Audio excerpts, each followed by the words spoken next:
What's happening? Benton here. Sorry I'm late. I'm usually early. Not quite sure what happened. What's up? What's up? What's happening? Good to see everybody. Where I'm parked, the Verizon is essentially unusable. So I'm on my work phone, and man, this camera is not so great. So bear with me. I thought I would be driving by now, and kind of got lost in my morning routine. Actually, I did my laundry. That's sort of what delayed me here. So apologies for that. Guess I should have pushed it out to 3:30. So uncharacteristically late, if I can talk. And I know I had some topics in my head here, but I failed to write them down. Again, I believed I would be driving by now, and I'll probably roll out in about 15 minutes. There's a computer up there, and I have to tell the computer that I've began my pre-trip inspection of the equipment. So that needs to be somewhere around 15 to 20 minutes. So we'll be waiting on that. Oh, man. How is everybody? Just watching listening to some videos of the Popo pulling people over, searching them and such. One of them was like in the ghetto, and the cop is, as he's searching the people, he's trying to explain that, well, we just had some people, recently that he more or less said, we're not singling you out to these black folks. It was like, we just ask everybody when we pull them over if they'll let us search them. And then he's like, and usually if people don't have stuff on them, they don't mind. And he's almost implying like to say no is like some kind of red flag. But the fact is the lady ended up having narcotics in her purse. So that sort of blows his what he said about, well, usually if people don't have anything on them, they don't mind if we look. But it's like, yeah, but also the people who have stuff on them apparently don't mind. So I'm just like, no. Actually, almost never have they even asked to search me. But, why? I just don't understand why anybody would consent to that. I understand they feel under pressure and maybe they're nervous or whatever. But the people get arrested anyway. It's like they say, yeah, sure, you can search, but then they almost always still go to jail, right? So, like, what's the point? I just don't understand it. And by the way, like, let's just assume there was some kind of drug bust in the area a few nights ago. Like, what does that have to do with me? Like, well, I understand. Then there was another one. This lady got pulled over, and she was appeared to be high on some sort of amphetamines. But the cop said after he, put her in the car, cuffed her and stuffed her, he said that that the cops were talking amongst themselves, and apparently she committed no traffic violations. She was pulled over because she was like digging around in her car, and her movements were suspiciously quick movements. And I guess they associated that with drugs. But, what if she was just having some kind of mental health? Good to hear it. What's up? Having some kind of mental health episode or whatever, policing people's behavior, right? And we ain't free. Obviously. Now, individual people, collectively, when I say we, I'm talking about the masses of humanity here in the United States. We ain't free. It's just not even close, man. Meanwhile, some lady in the, living in a, and the guy gets pulled over because he doesn't have valid tags, right? It's just some old black guy who, has this old pickup truck. He said, this is my work truck. And he said, I've been working every day and just haven't got around to, getting tags or whatever. It's like, is this really who needs to be harassed, at like 2 a.m. or whatever? I don't get it, man. And then people in the comments are all impressed because the police are like civil about it and just, weren't dicks. But it's like, well, they're not, what they're saying and their attitude and their bearing was not assholes, but like their behavior was very much that of an asshole. It's just crazy to me that people put up with it, Anyway, apologies for the I guess the 12-hour live stream yesterday sort of took it out of me. And at this point, I've done live streams so many days in a row, I sort of feel obligated to keep going. Somehow I've run out of sweet potatoes. I guess I haven't paid attention to got a tote up there up front with all my canned goods.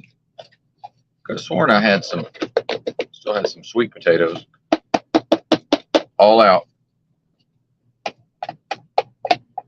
Oh, the computer. The thing is, man, I run this certain version of Linux called Ubuntu that I really like.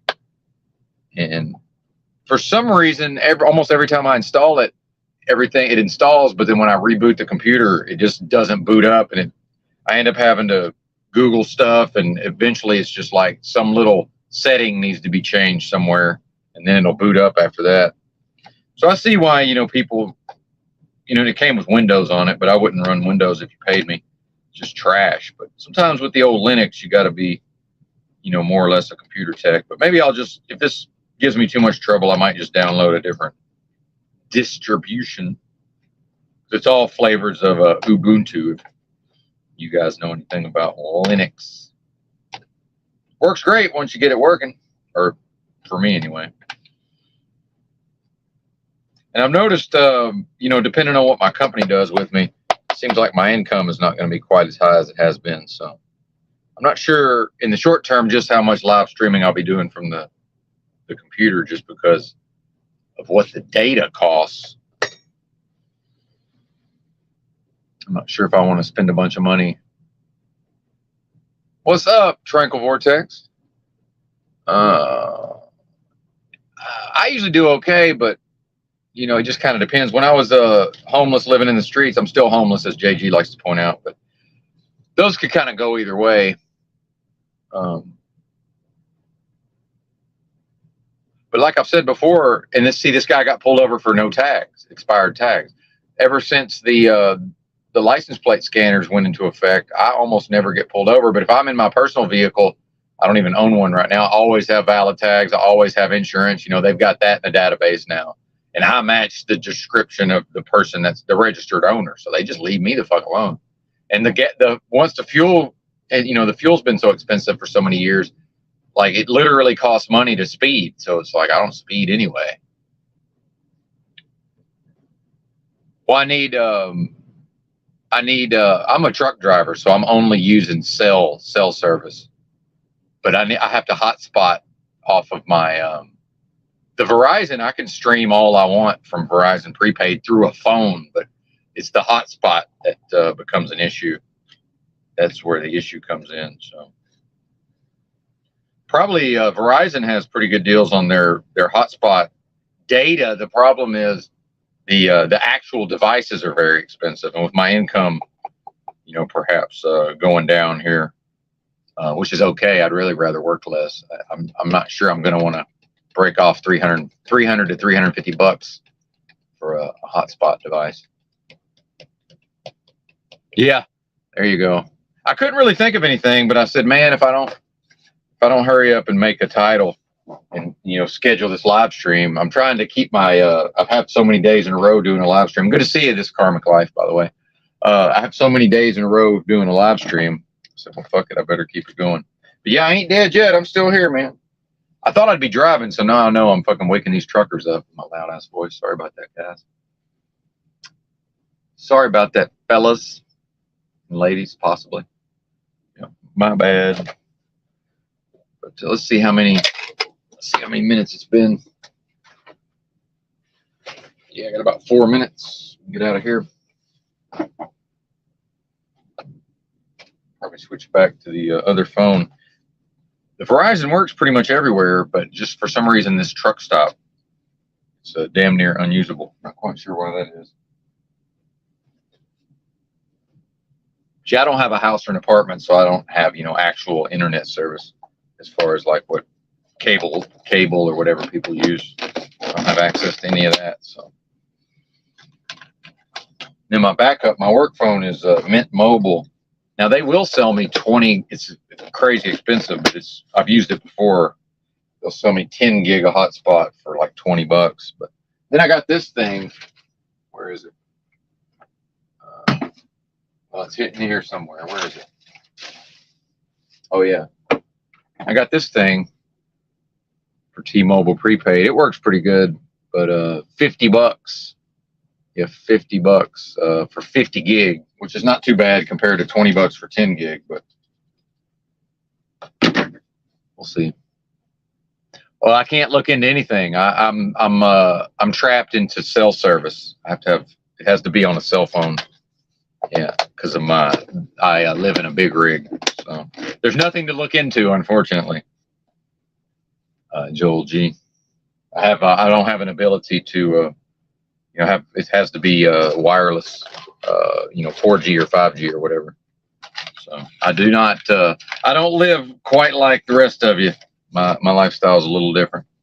But yeah, like I say, the Verizon prepaid works great. It's just for me being able to use a computer. That's where the issue comes in. The live streams while I'm driving is no problem. Yeah. Yeah.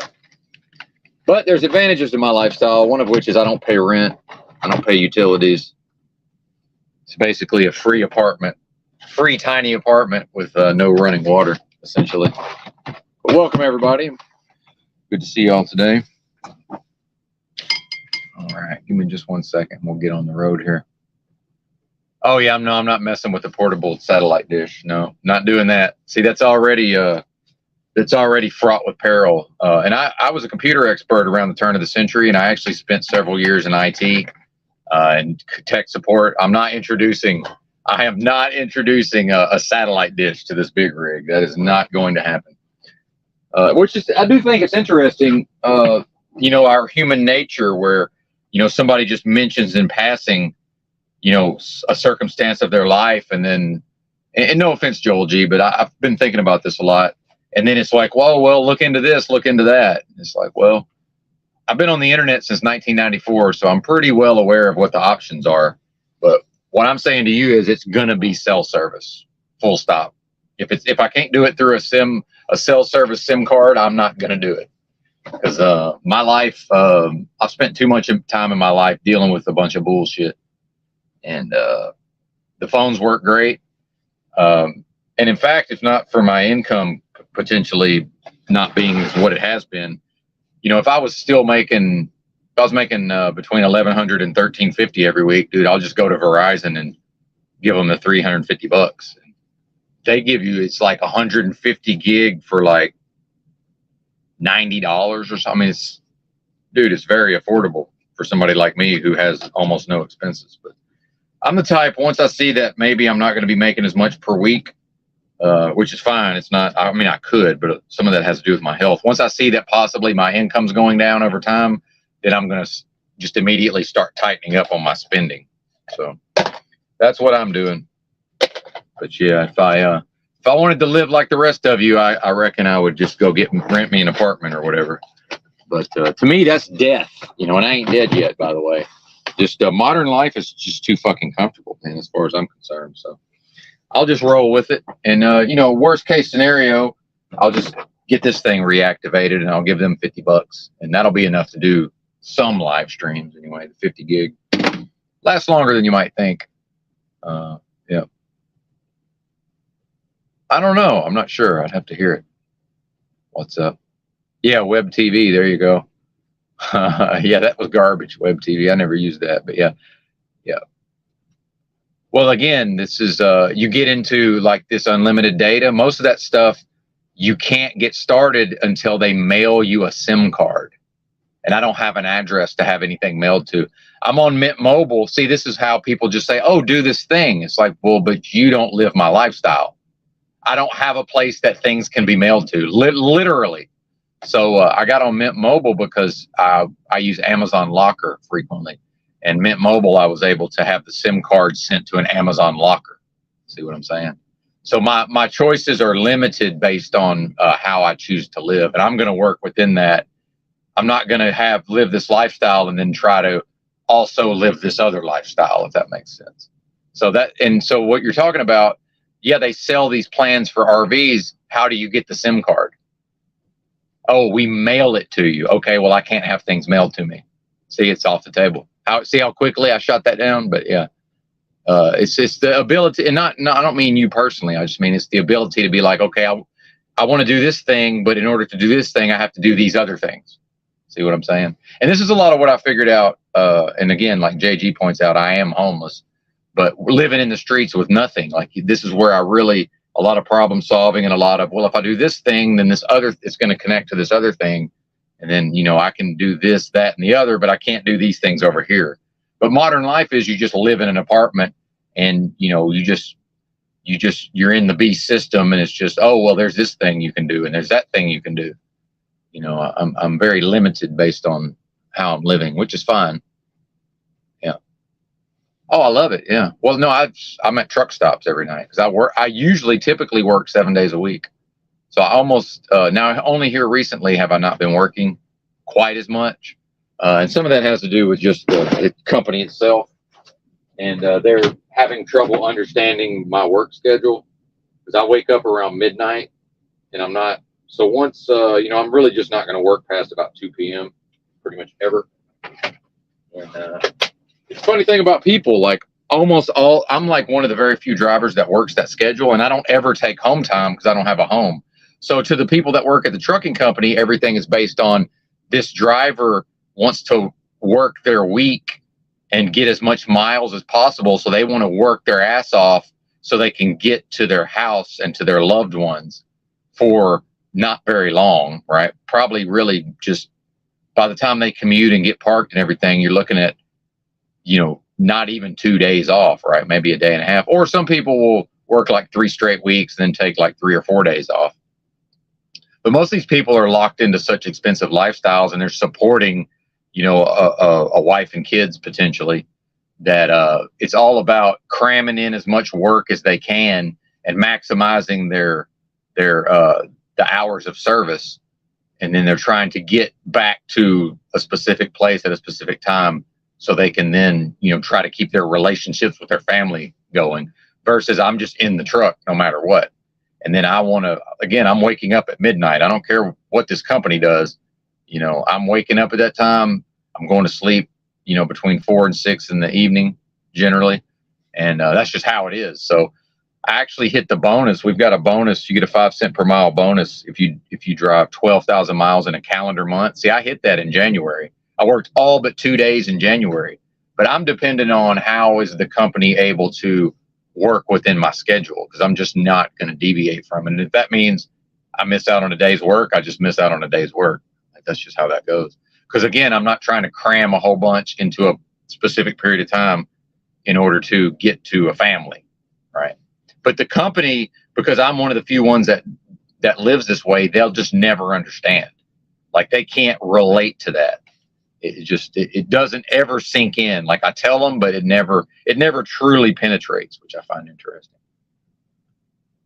But I've just accepted it. It's just like, oh, well, but once, if they really want me to do something, it's just like once 2 p.m. hits, I'm shutting down. I don't care what they say. It's like, yeah, well, I'm going to go get parked, go to sleep. So y'all have fun. I don't know what to tell you.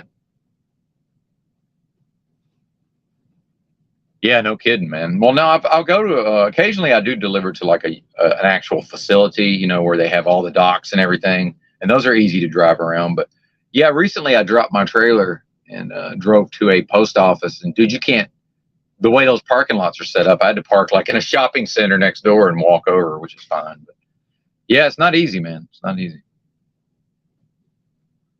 No, there's no water whatsoever. There's no room for any of that. See, people that have never lived in a big rig, especially ladies, they want to go to, well, where am I going to go to the bathroom and I need a toilet? There's physically nowhere in here because you can, RVs or whatever, they sell like portable toilets. There's literally no room for that in here. I mean, that's how limited this space is. It's a very small space. And I do have a bunk, like there's a bunk up there that I could fold down and use that for storage, but then that limits my headroom. Like I would have something like right here, Actually, that's the bunk. See my hand? That's the bunk right there that I'm talking about. I want that up. So there's just no room for any of that stuff. So, and I was homeless. Like I say, I haven't lived in a house or an apartment in probably 15 years now. So it's not a big deal, man. Like, I know how to take care of those things. It's not a problem. But again, now we get back to modern life. It's like we're used to having, it wasn't that long ago in this country that like most of the country didn't even have indoor plumbing. This is kind of a relatively new thing where people are born and they have all these modern conveniences and they live their whole life and they're never without it, right? Like I spent 6 straight years just like pitching a tent every night for the most part, or a tarp, sleeping under a tarp, an A-frame tarp. So it's just we're humans and we do what we got to do, whatever that may be at the time. Yeah. Uh-oh.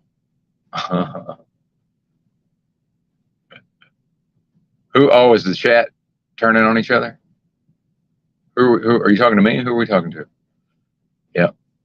I don't even know what's going on. Sometimes I just don't even know what's happening in the chat, but yeah. But anyway, the thing is you're dealing with an autistic person who I have unlimited ability to track all these details. Like literally, I can just, it's bizarre. Like, but I understand when other people look at what I'm doing, they kind of want to project onto me like what they think they would do or what they would prefer. It's like, no, I've chose the lifestyle and I'm living within the lifestyle. The lifestyle, once the lifestyle is selected, that necessarily limits what I can actually do, if that makes sense. Like I have to work within certain confines. That's just how it is. Like, dude, I'm miserable. I hate living in a house or an apartment. It's awful. It's just, I equate it with death. And that's part of why people are like, even with my illnesses, dude, I'm still like, now I don't have the physical strength I used to, but if I got to go out here and do some shit like, work a day or whatever, as long as it doesn't require like brute fucking static strength, I can do a lot still. And, some of that's based on when people just live in a house or an apartment, it's too comfortable and it makes them weak. It just does. Because the number one feature of humans is we adapt to our environment. So if you put a human in a very comfortable environment, they adapt to that and it makes them weak. That's just how it works. Yes, shout out to autistic hypervigilance. Speaking of which, let's see if we can actually get out of here. So bear with me. Give me just a moment and we'll roll out of the old truck stop here.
All right. Pardon me. Sorry.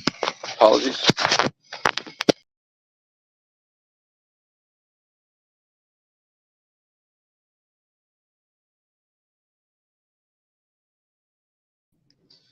Yes, indeed. Ready to ride shotgun. One thing about the StreamYard, dude, if you look at the phone wrong, it just like kicks you out of the live. Kicks you out of the studio. Bizarre.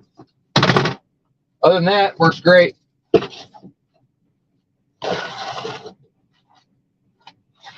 right, where's the other phone? Oh, there it is.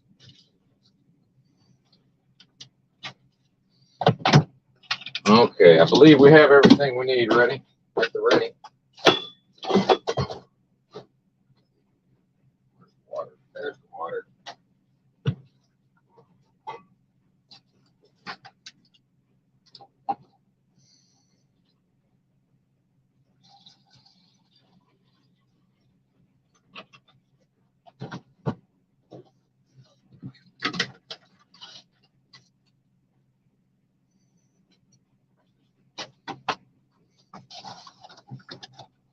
Shit, where's the key, man? Where's the key, man? One thing about leaving the truck stop, there's no empty spots, and people are going to try to pounce on me as soon as they can see I might be leaving. So I try to tip my hand too early.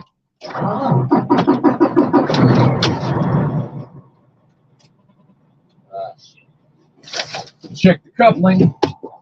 This little coupling.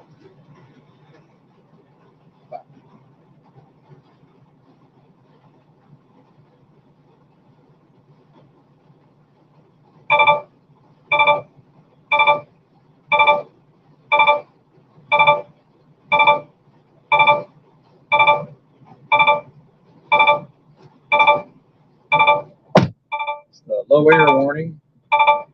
The system airs up.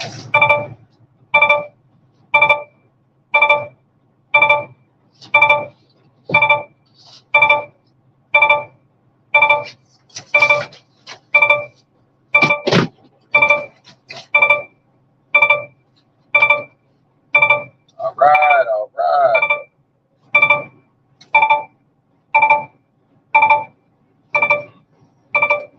The air's usually not that low. Overnight, I wonder what that's all about.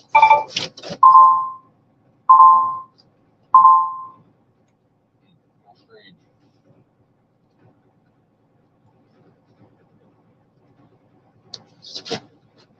We got a flat tire. These trailers have these systems that air up tires while you're driving. Probably got a flat tire, but it'll be aired up in like 10 minutes. I meant to clean the windshield yesterday and forgot.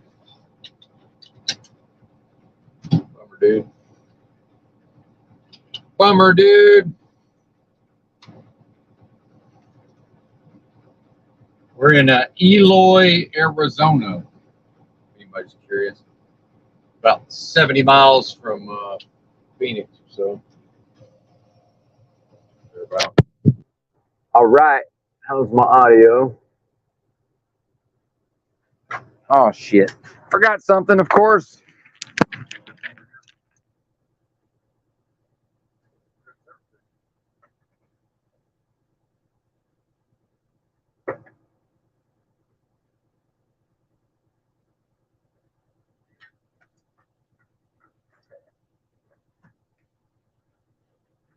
Yeah, I got a flat tire.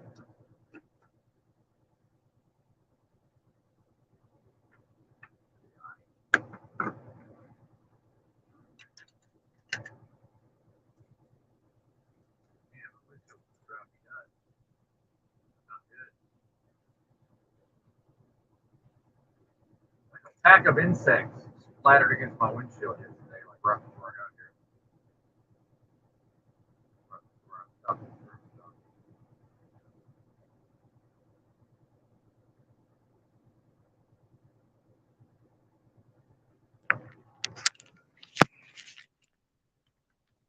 I think we've been spotted.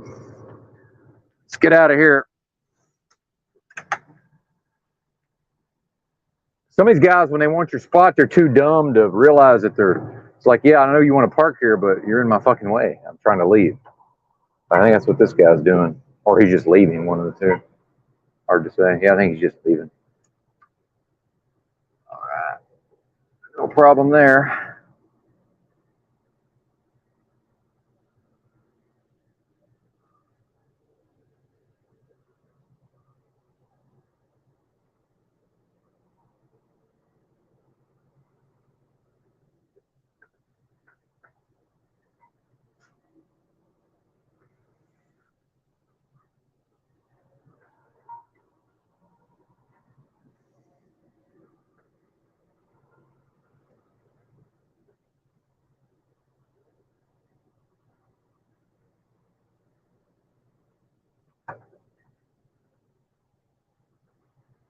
Shout out to the chat.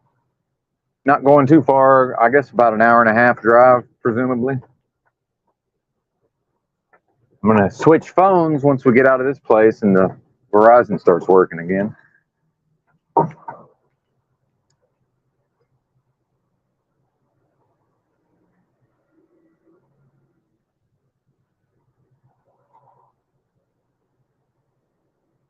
Now, my dispatcher, I guess, fell ill, and the person who was filling in told me that this load delivers today, but it goes to a store that I deliver to regularly, and actually it's Tuesday, so today's Monday, so I can deliver this thing later today, but the trailer, my empty trailer, because it's a drop and hook, the trailer that I take away from the retail store won't be empty until like noon tomorrow. So I pretty much have like a whole, it's like that's more than 24 hours that I'll have off, right? And then with my schedule, all I'll do is go pick up the next load. And that's what they call a backhaul. So that's usually brokered freight, which is horrible because these brokers are terrible. But so once I get loaded there, it'll be time to go to the truck stop and go to sleep. So like I'm not going to do much of anything. So I'm doing almost nothing today, and then I'm doing almost nothing tomorrow. And then it'll be the normal 2 days back to Dallas-Fort Worth. But the fact is, I could do in 7 days. I could just go to Phoenix, back to Dallas, and that's about $900 after taxes on my check. So that's really enough money for me. It's just not. I'm not necessarily going to be spending as freely as I have been. $300 on this computer I just got, which I'm happy to be able to do. I've been planning to get like a $300 headset, because this microphone is really good on these earbuds as far as the noise canceling. You can't really hear the road noise at all, but dude, we're missing some of the more pleasing tones of my voice here, right? So, but that may not happen now. We'll see. We will see. It's a good problem to have, I suppose. Let me get out of here on the big road, as they call it, and I'll check in with the chat. Actually, I guess I'll probably, I'll go a few miles before I try to switch over to the other phone, the normal phone anyway.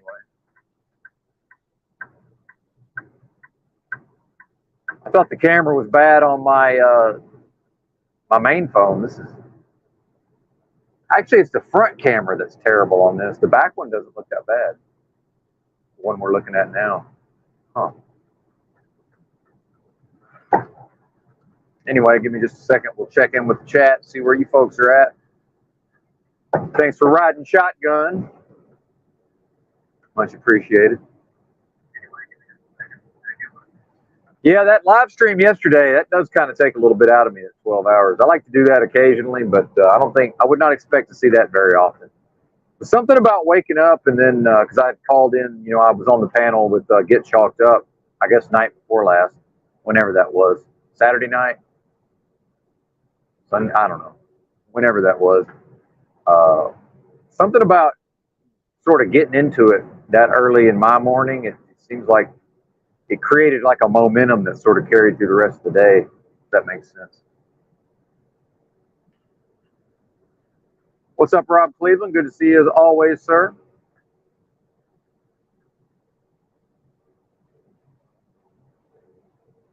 Huh.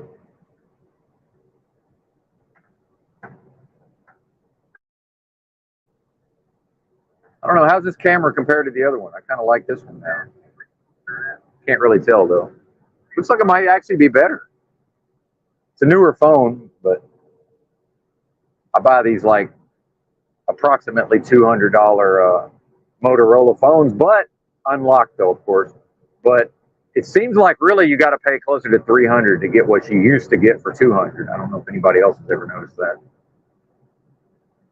So the one I'm using now, my work phone, that's really more like a closer to what like you could get for probably 150 or 100 even. Not that long ago. Inflation, and now I don't know if you guys heard about this Silicon Valley Bank failing and all this. And if you look back to the what I saw on Drudge, which I hardly ever go to Drudge anymore, but still a good way to kind of keep up with the headlines. And it was saying, they're not going to bail out, this Silicon Valley Bank. But then if you look back to the 08-09 crisis, that was kicked off in part because, the Fed or the government, whatever we want to call it, the state chose not to bail out Lehman Brothers. And then that was cited as like a domino effect. So it makes me wonder if it's, the bank is being allowed to fail, intentionally. Although lots of banks go out of business, it's regularly every year banks fail, but that's not a new thing. But this is apparently it's fairly large bank apparently. And you never know what shenanigans are going on behind the scenes either. So it'd be kind of interesting to see how that plays out.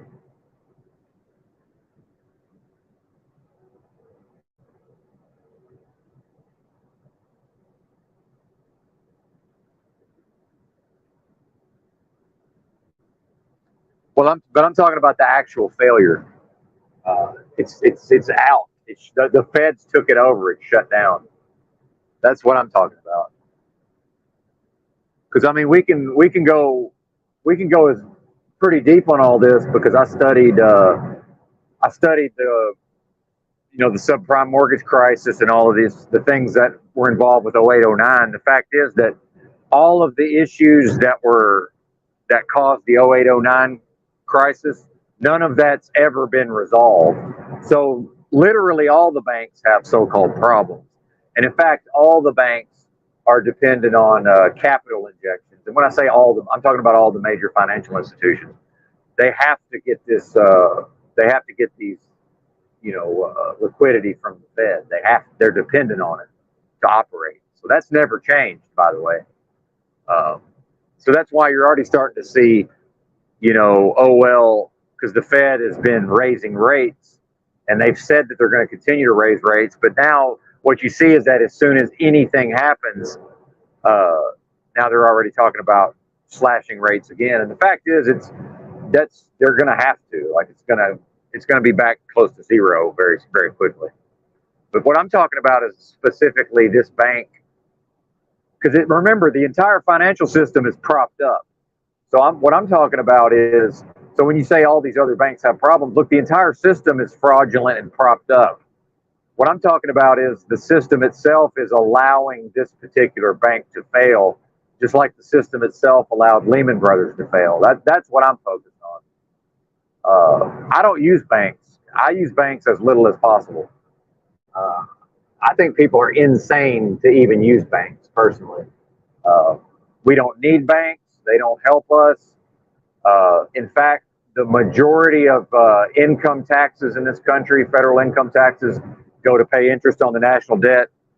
Meaning, if you have just a normal job and they take out, FICA and taxes and all this, whatever they take out, if you actually pay into the system, most of that money goes to already rich bankers. Like, the entire system's fraudulent. But people keep talking about, there's going to be a financial collapse. I'm like, well, wait a minute. You mean 08-09? Dude, it already collapsed. So now you're talking to me about the collapse of an already collapsed system. Like, none of these banks are solvent. Like, none of them. They're only able to operate because they get liquidity. They get infusions of liquidity from the Fed. If not for that, they're done. And that's all of them. Wells Fargo cannot operate without getting so-called free money or cheap money from the Fed. So, I mean, the whole thing's already failed and fraudulent, and it's not what it purports to be, right? So I'm already operating in the framework of understanding all that. I'm talking about the system itself letting this bank go under, because remember, that bank was already propped up. It was never financially whole It was never financially sound. It's all of them.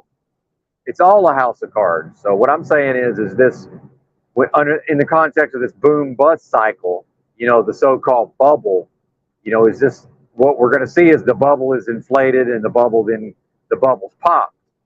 And that's a pattern that we've had, especially since the institution of the Federal Reserve. So the bubble has been inflated. It's going to pop at some point. Like, when is that going to be? So this very well could be the popping of the bubble. See, you'll know a lot more based on what happens with rates, the Fed interest rate. That's going to tell a lot, because I expect that they might, the Fed might be able to continue to raise rates to some extent, but that's going to have to come back down. Like, there's just no other alternative. It's going to have to happen. And you see, even some countries have gone, literally go negative. Their central bank goes negative rate. And I think the only reason that America, it's never happened in the U.S., is that the dollar is still the world's reserve currency. And we can talk about the death of the dollar until we're blue in the face, but right here, right now, people still want dollars. I don't care what anybody says. People still want U.S. dollars. That's a fact, Jack. But I believe we're also seeing, like what happened in Europe, in the wake of 08, 09, was they used that, especially in Greece, that was used as a pretext for austerity measures. And since we don't really have the full shot of socialism, meaning we don't really have the social safety net here in the U.S., but a lot of what I've seen over the last several years, I just view it as austerity. People are having to work 2 and 3 jobs just to pay their bills, right? And Americans, they say like some crazy percentage of Americans could not come with up with like $500 in an emergency. Like, if you look at the household debt and all of this, like, dude, collectively Americans' finances are in complete fucking shambles. And to me, that's just another form of the austerity measures. But here we seem to have the more covert versions of it versus just being told, like in Greece, it's just like, well, yeah, we're gonna bail you out. Your economy is gonna get bailed out, but because of that, we're forcing all this austerity onto you. That's the way I see it, anyway. But let me see if we can get on this other phone here. Give me just a second. Back to the main phone.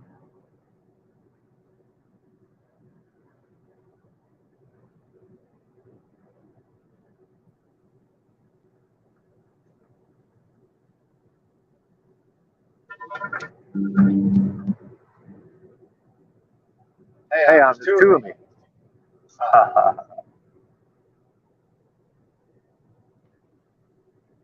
And I see it. Oh, that's me. I'm the guest. Hang on. Sorry for the. Give me just a second.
Camera is better, huh? This other phone, that's interesting. Huh. Well, that's food for thought. This thing's blurry as hell.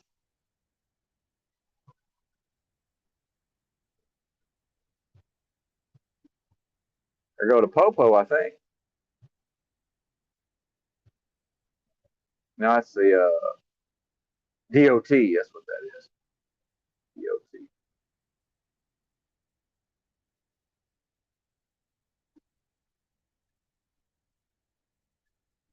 bear with me, just getting my setup back to normal here.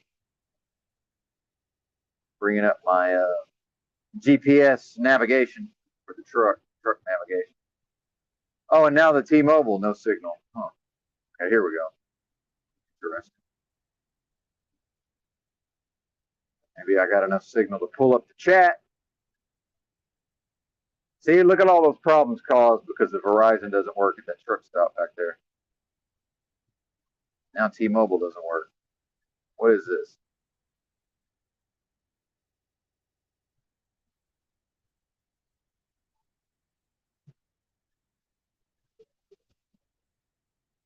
There we go. Now we're back.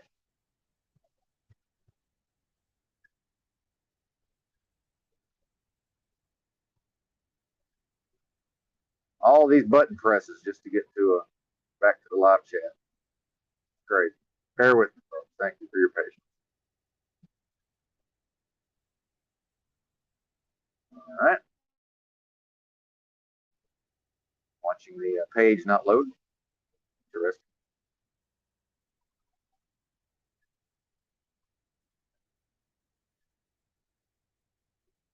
There it is, finally.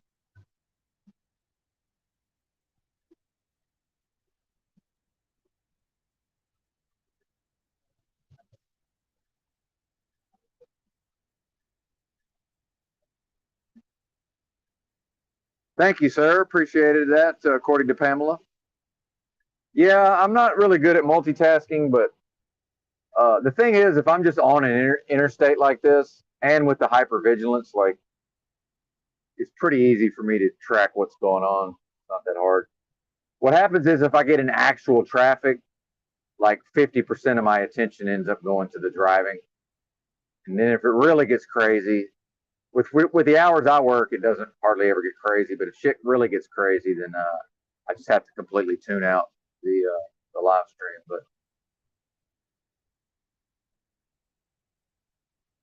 there's not much to it. The talking is pretty easy. I find it easy to talk while I'm driving for whatever reason.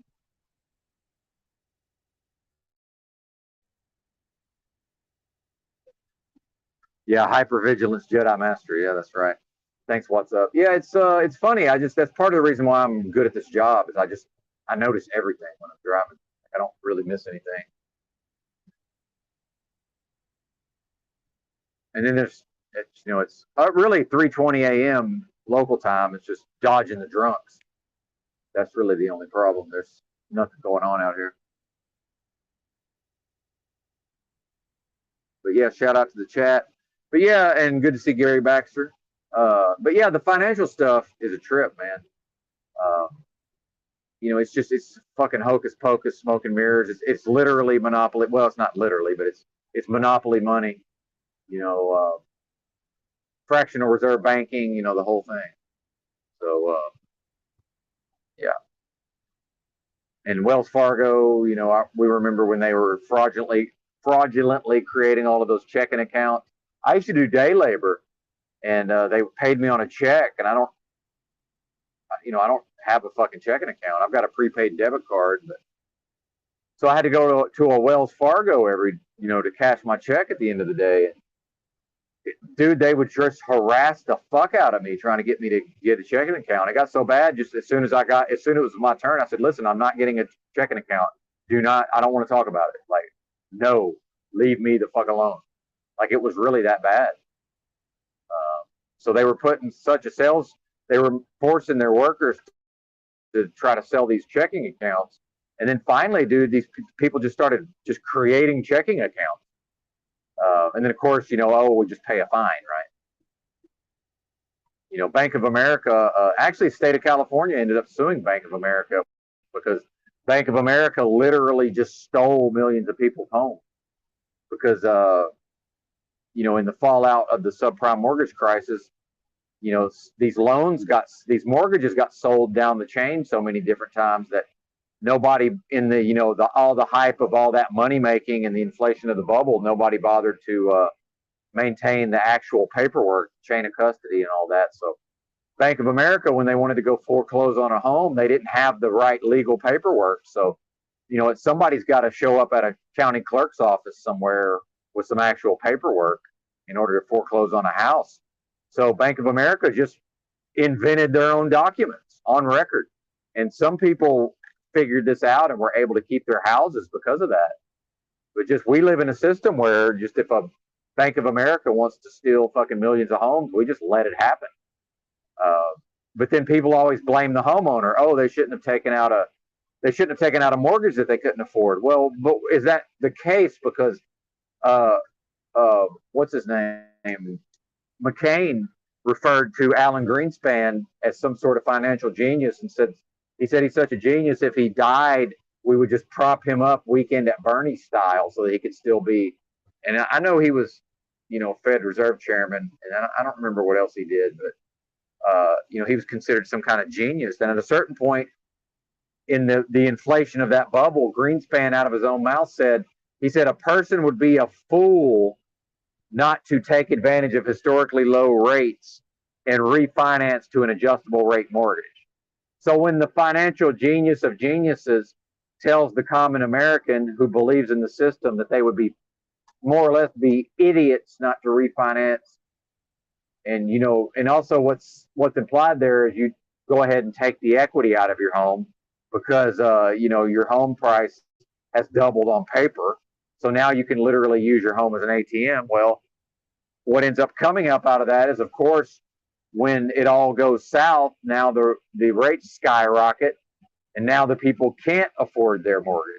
Well, yeah, was there a bunch of legalese and fine print that they should have been able to, you can't expect the normal person, the average person, to wade through all of that, right?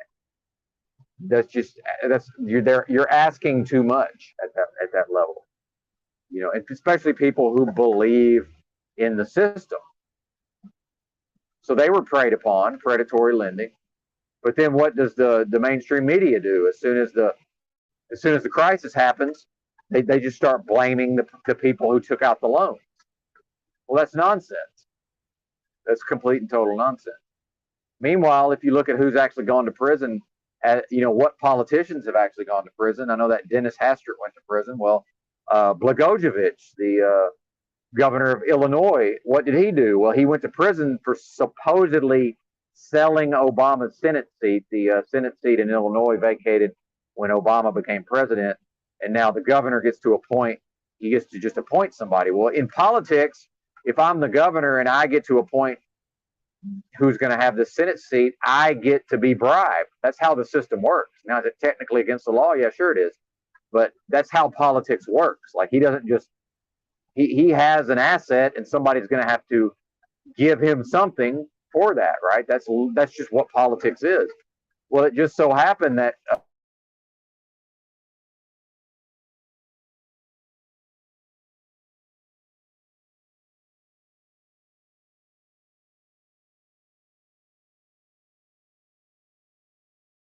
from the government and from the Fed wasn't allowed to speak out against the bank. So he said, wow, Bank of America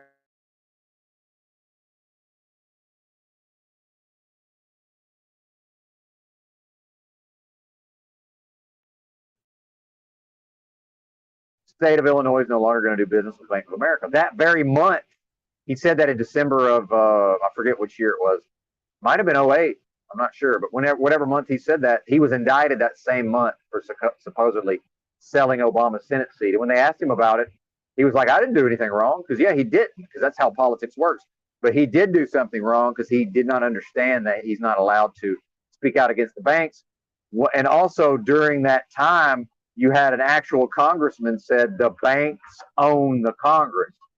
But then you had the media promoting these ideas of the banks just say, well, we didn't want to make all these loans. We didn't want to give all these people loans. The Congress made us. Well, what it was is that laws had been passed, under the auspices of, well, some of these poor folks and these black folks, they're not being given access to these loans, and it's racism or whatever, right? They're being held back. But if the banks own the Congress, how in the hell can the Congress make the banks do anything?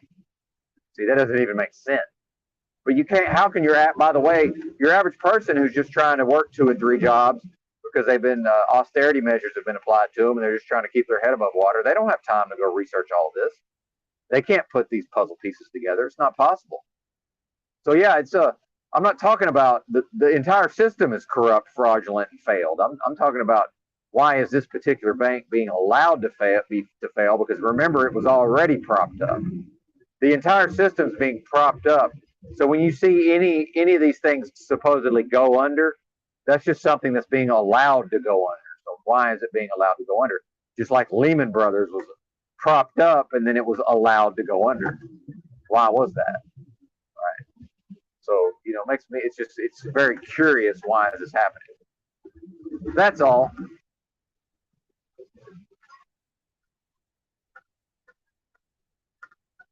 As my, well,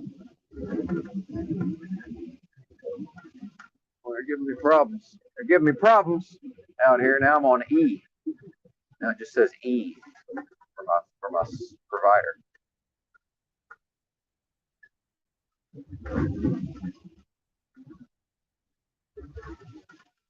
All this because the Wi-Fi doesn't work or the Verizon doesn't work. That truck stop back there. Okay, now we're back. And I always wonder, why doesn't the phone know to just put itself in airplane mode and then take itself out of airplane mode? Because usually that cures the connection problems, typically. It's like, why doesn't the phone know to do this? Very strange.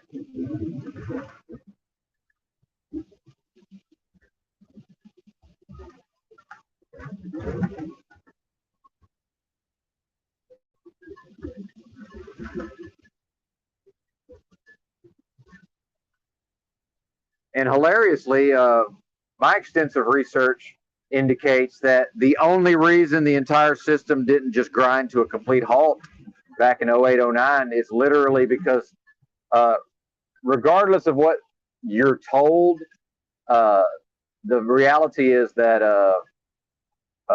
cash money from the illicit drug market is absolutely allowed to flow directly into banks. And in fact, it was the cash from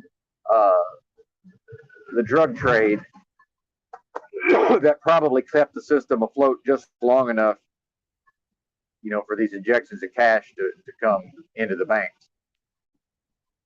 And ultimately, that's what the credit crisis was that each individual large financial institution, they knew just how terrible their balance sheet was. Because remember, you have your balance sheet, but then a lot of these derivatives and such, those are off balance sheet, and then you get into all different forms of financial instruments that have just been more or less created out of thin air, just been invented more or less, hocus pocus, mumbo jumbo.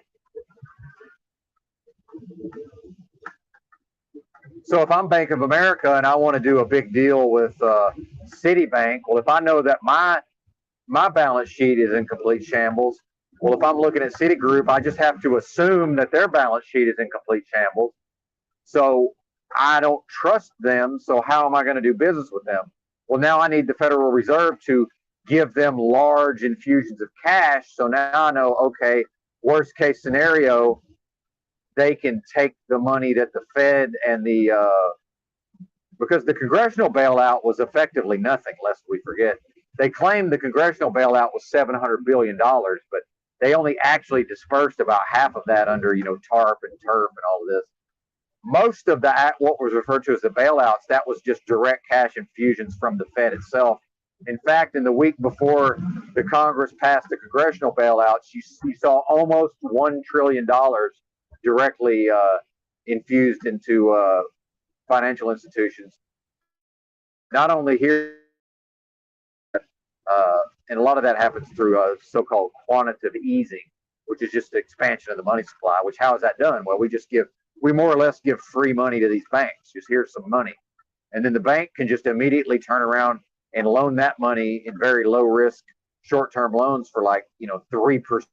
So they just get free money. And in fact, what you saw is that most of those major banks, while they were technically insolvent, they had record profits. Why? Because they got large amounts of free money, effectively free money, and they were able to just loan it out and get interest immediately. Right? I mean, it's a fucking scam. I mean, the whole thing's a fucking scam. But then if you ask an economist, oh, well, economists say this and that. Yeah, economists cannot make a living if you don't believe that the financial system is sound. So an economist is never going to tell you, yeah, it's hocus pocus, smoke and mirrors, it's propped up fraudulently. They're not free to tell you that because they earn their living from you believing that the financial system is actually sound. So they're biased out of the gate. Somebody who earns their money as an economist. Like, what are we even talking about here? Anyway, I don't know that the economic talk is resonating. Maybe it is. I don't know. Hard to tell sometimes.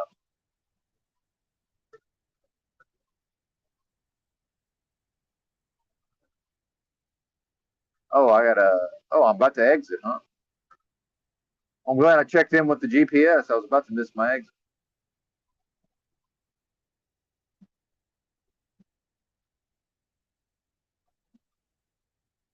Yeah, no kidding.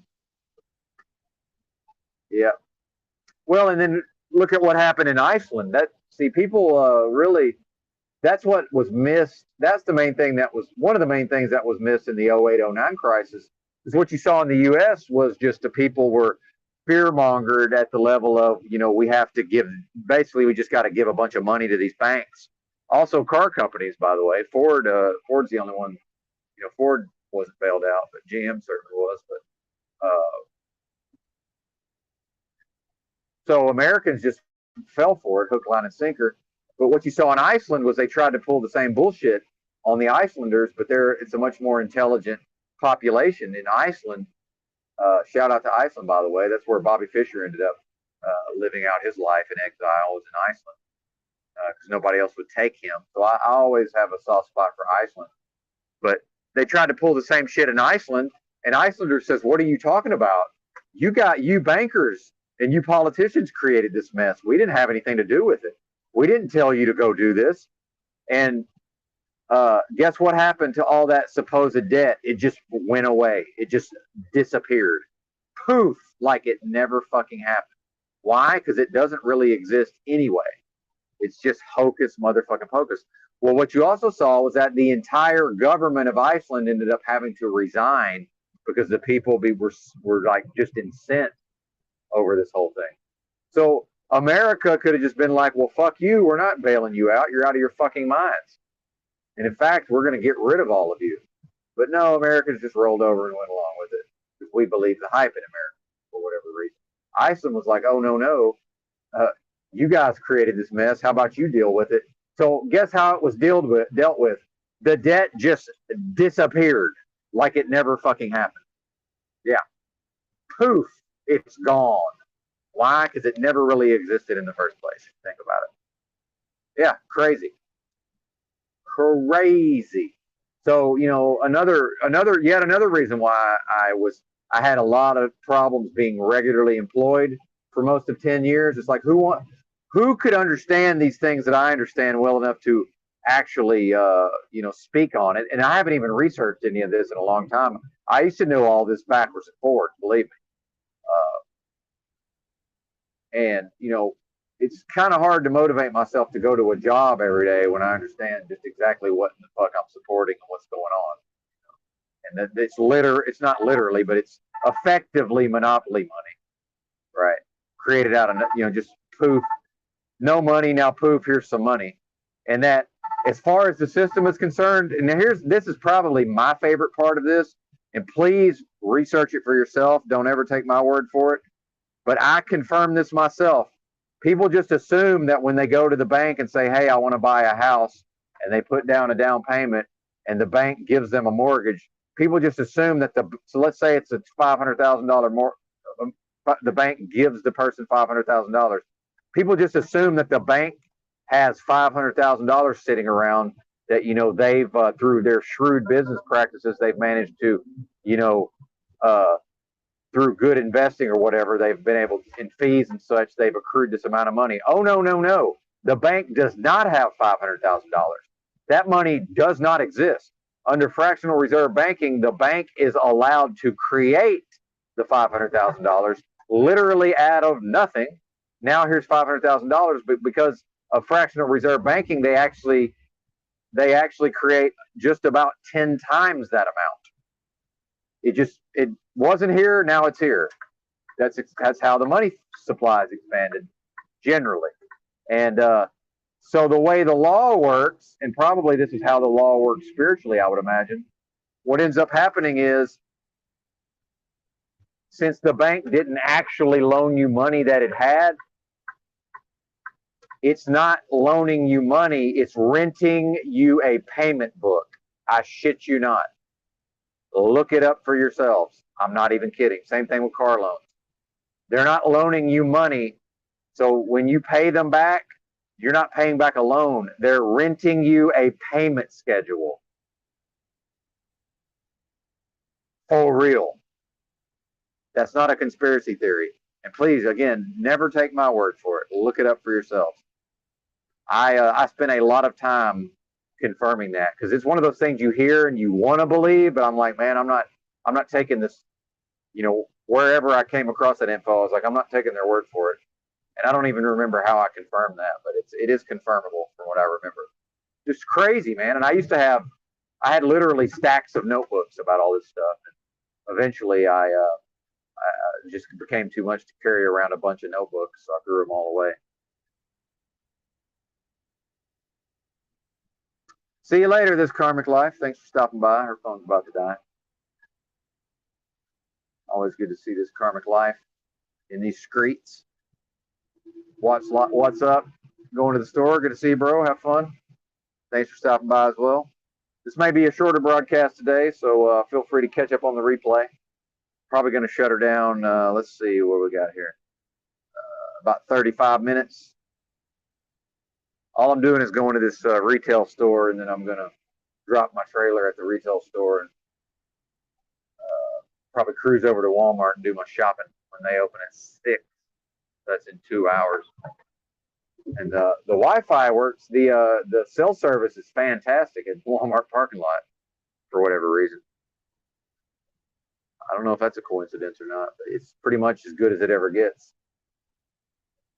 It's funny how frequently I choose where to park based on if the cell service is any good. Like I stopped at this rest area 2 days ago, and originally I was gonna go farther that day, and I had driven far enough, and I said, well, maybe I'll just shut down here at this rest area. But first I wanted to do the internet speed test, and then the internet was really good, so I said, fuck it, I'll just stop here. But if it had been bad, I would have kept driving.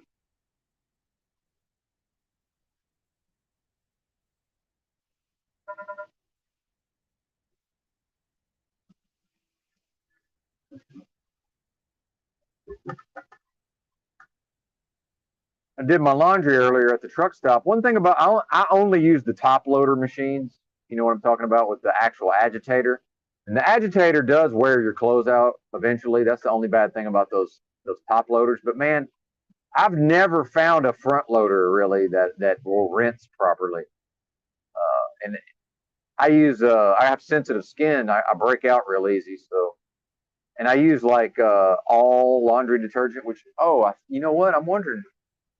Every once in a while I forget. I think I left it. I might have left it in the laundry room. Now that I think about it.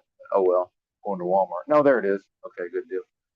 But what happens is that the detergent doesn't get rinsed out of my clothes. I'm prone to rashes and breaking out, my skin breaking out. So I always use those top loader machines. But one thing about those is they've got these filters in them. And what I found with top loaders, if you've ever had like a load become unbalanced, and some hippies taught me this, because I spent a few months in Southern Oregon. Shout out to Kim Before the Storm. I was in the general vicinity of Ashland, Oregon. There's this place called Jackson Wellsprings, which it's changed ownership, and it's probably not near as cool as it once was. In fact, I'm pretty sure I wouldn't recommend it. Don't go there. But I used to camp out there for months at a time, and actually in the summer. And they had like one laundry machine, and it would get unbalanced. And one of the hippies said, hey, what you got to do is let it fill up with water first, and then put your clothes in. And he said it'll work fine every time. And he's right. I've done that ever since, and the thing never gets unbalanced. Now, some machines will fucking they'll like dance all around the room, you know. But I mean, it won't just stop because it's unbalanced, and you come back and your clothes aren't finished yet. So I always let the machine fill up with water. And dude, some of these truck stops, they don't change the filters on the washing machines, and it's just like dirty, soapy water and already in the machine, right? So that was the case today. But oh well, nothing I can do about that. I should just start making a list of like, you know, and some places don't have hot water. Like the hot water's not hot at all. In fact, I got MRSA one time because I was in Eugene, Oregon, and the you could do your laundry for free. You know, this homeless day room place, but they only had cold water, man. And if you just never wash your clothes in hot water, like I found out that could cause problems. Like you kind of need to wash them in hot water every once in a while. Of course, that's for somebody living homeless. You know, if you live in a house, you're probably good to go. Like I wash my hands 3 times a day; they're still dirty. Yep. Catch you on the flip side. What's up? Thanks for being here. And I'm just mainly here because I feel obligated. I know that sounds crazy, but it's like I've got so many days in a row. Although technically, I think I missed like one actual, depending on what time zone you're in, I might have missed one day technically if you look back on my videos. But some of these streams are so long, I'm pretty sure I've made content in every 24-hour period going back probably for about a month. So I wanted to keep the streak alive. And I know once I get parked up here, I'm probably going to start. I still haven't got the operating system installed on my computer yet. I love Linux, man, but it's finicky sometimes. Again, I used to be a computer expert, so I can definitely make it work. It's just how much annoyance am I going to have to go through? Same thing with some of these. Like, yeah, I'm sure I could attach a satellite dish to the outside of the truck and get some sort of internet. But actually, I need a good uplink anyway. My research indicates that most of that, any kind of internet involving a satellite dish, typically the uplink is poor. So I need a good uplink for the live streaming. Which the 5G and the 4G, you know, the cell services, cell providers seem to be very good at.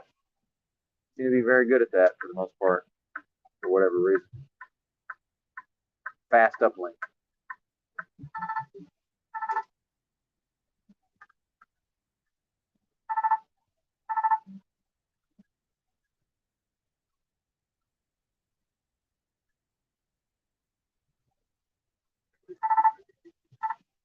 Shut up.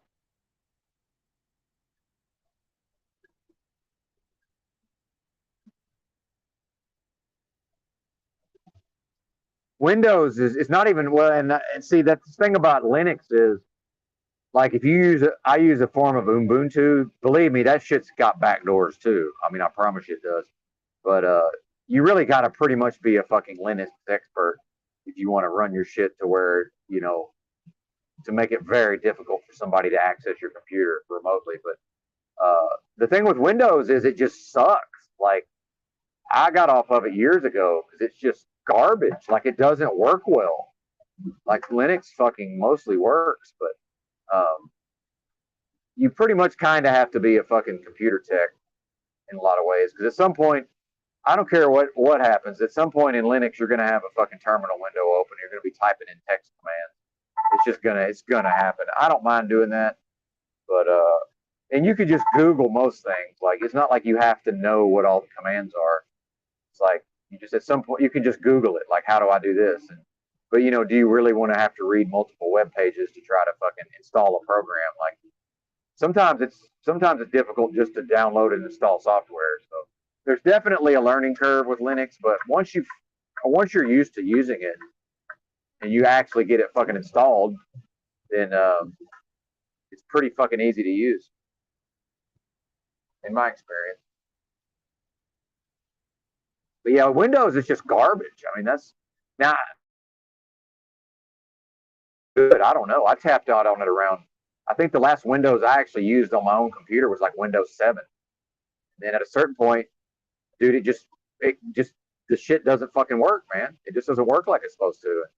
I just tapped out of it. I said, fuck this, I'm done. Life's too short. So I don't know. Maybe it works great now. I have no idea. I'm not going back to it ever. And I guess I guess Apple, Macintosh, whatever they call that now, iOS or whatever the fuck. I guess that works, but yeah, I don't fuck with Apple. So, back in the day when I was a computer nerd, this shit cost too much, and I'm not even gonna fuck with them now.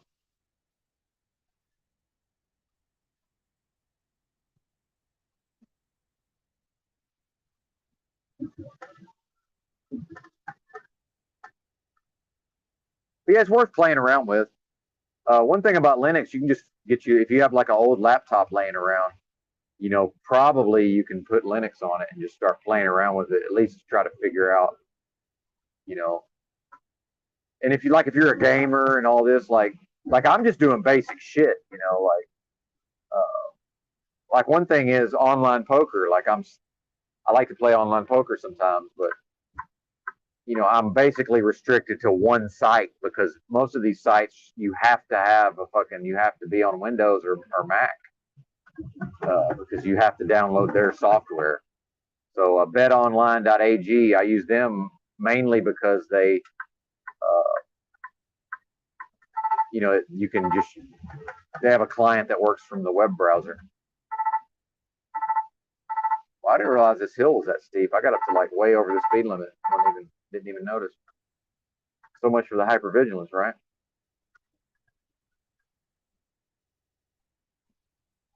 That happens whether I'm streaming or not, though. Sometimes. And at night, you can't. It's hard to tell like how steep the hill is. Dude, what the fuck's my cruise control's tripping out? There we go.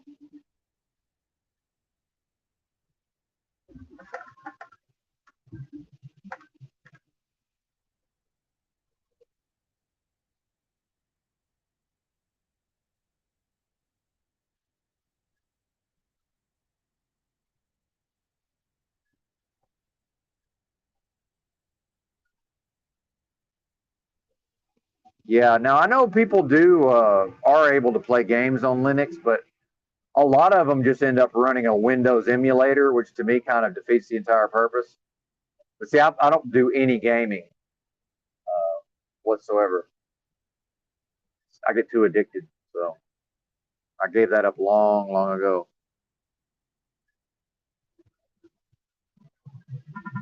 You work for the guy who sold his share in Poker Stars.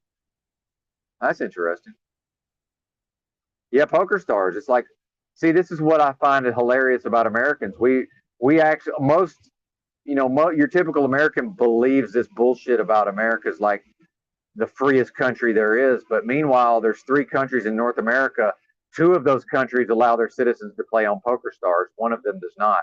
We live in the country. Most of us live in the country that I'm not allowed to play on Poker Stars. Now I understand people get around it or whatever. I'm not interested in trying to get around things. I'm just not. I'm just not interested. Like I'm trying to. I'm just, dude. No, not interested. Like it's crazy. But then again, like the games aren't necessarily that good on Poker Stars anyway. Like, other than the fucking bots I'm playing against, if I actually can play against real humans on betonline.ag, which I do some of the time, I'm playing against humans. I do pretty well on there, but playing against fucking bots. Now maybe Poker Stars is better at keeping the bots off the site. I don't know, but the actual level of competition is much better. I can play on Bodog, but they have that anonymous, everybody's anonymous tables and all this. Dude, I noticed just the style of play because I play Pot Limit Omaha. It's really fucking weird, man. I don't like. I used to like Bodog back in the day, but it's just fucking strange. Last time I played on there, I was like, I don't know. It just didn't seem right to me. You just wonder, am I even playing against people? Or am I just like, I'm the only one in this computer program? You know what I'm saying? Like, it just seemed artificial to me. It's like, it didn't seem like just how other humans would actually play that game. Very bizarre. Very bizarre.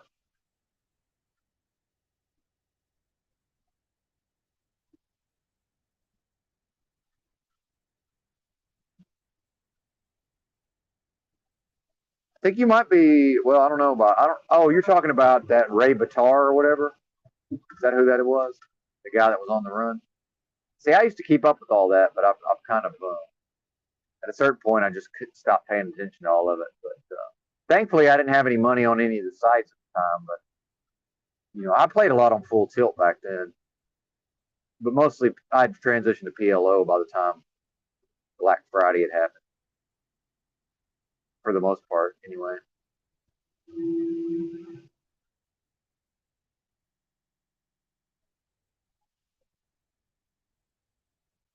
Hold'em, Texas Hold'em's just too fucking boring. Just can't deal with it. Heads up, I'm okay at heads up. That's not quite so boring, but I'm just over it.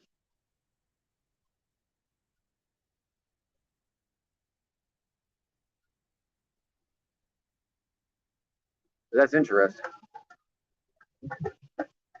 Yeah, a lot of people made a lot of money. I'll tell you, actually, my favorite site when I still played a lot of Texas Hold'em was I liked Absolute Poker, and I know they had their whole super user scandal, but I really liked their site. And I had Rakeback, and I actually did halfway decent on there, but I like their software too. I like the way their software looked. The look and feel of the software I really liked.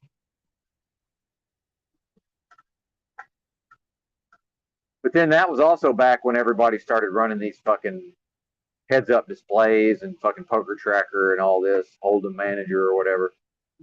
The people started, that's when like your average person realized they could start trying to play people based on their tendencies and stuff.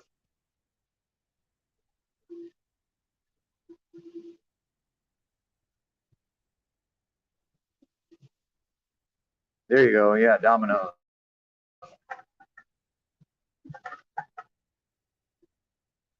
Yeah, online poker's a trip for sure. It's just you just have to assume you're playing against a bunch of computer programs. And like I say, I haven't been allowed to play on the big sites, so maybe they're better at keeping the bots off of there. I really don't know, but dude, on Bet Online, I can tell I'm playing against fucking robots, and then like every once in a while, it's just I actually get at a table with all people, and I usually whoop their ass. Usually, dude, I bought in on Bet Online with $50, and I got up to like $1,100 playing. It was 25 cent, 50 cent PLO. So that's the small blinds 25 cents, the big blinds 50 cents. PLO played the pot size is way larger though than in Texas Hold'em, but still, so it plays more like probably like a 1-2 no limit Hold'em, but for pot size, but still, like yeah, man, smash, crush the fucking game. Now some of that's running good, obviously, but smash those motherfuckers. I guess I cashed some of that out now that I think about it. I'm trying to remember what I bought. That was back when my foot was broken. No, it wasn't. It was when I was drinking real heavy. I was drunk all day. Yeah, fucking shit face.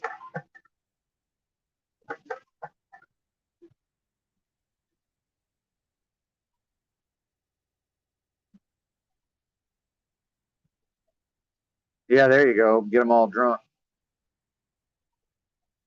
Yeah.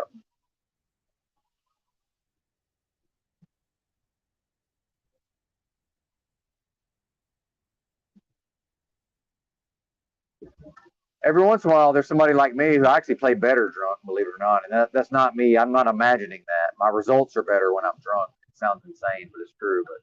But I can't drink anymore because of my health issues. And I don't mean like I've been told not to drink and I still do it anyway. I mean like my body can no longer process alcohol as far as at the level of regular binge drinking. Where are we going? West? Yeah, we're going west. We're not going to LA, but that's what the sign says we're doing.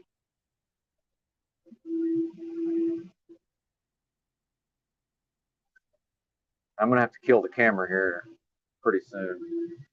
I don't want to reveal too much about my exact position. Just you never know, man. It is the internet. Remember, they found Shia LaBeouf's "He Will Not Divide Us" flag, so I'm pretty sure they could find me based on if I give them too much video evidence. You know what I'm saying?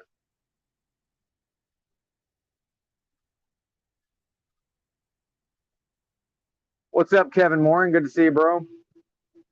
What's up, Bob Sapp? Shout out to you, sir. I am just now entering the greater Phoenix area, Bob Sapp. I was in Texas the last 2 days, and then yesterday I arrived in Arizona, and then I stopped at Eloy, Arizona, which I guess that may be considered the greater Phoenix area. It might be just far enough. It's probably just the first area that's probably not actually considered Phoenix, I guess. I don't know how that works, but yeah. We're now in the greater Phoenix area. How about that? And I may actually be in the city limits of Phoenix right now. I'm not exactly sure, but I think maybe I am. I'm pretty sure. Headed over to Peoria. And I'm going to drop the trailer at the customer. Won't be able to actually have them break the seal and sign my paperwork until later today. And I'm, of course, missing the rush hour traffic. Phoenix really isn't that bad, though, for traffic.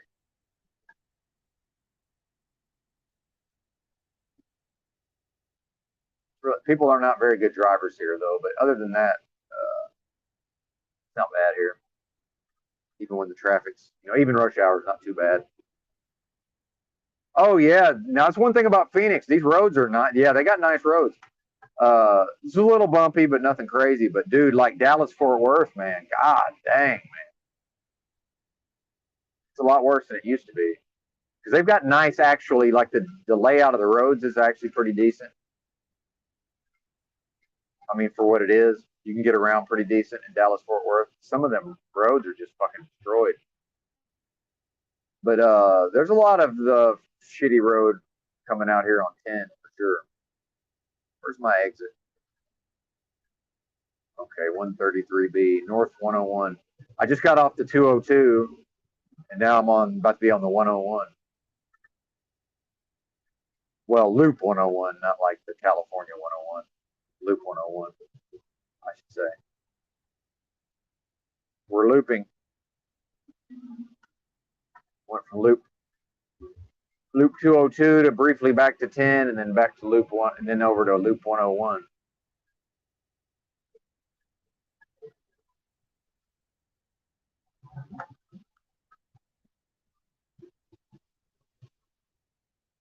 Yeah, Louisiana's pretty bad.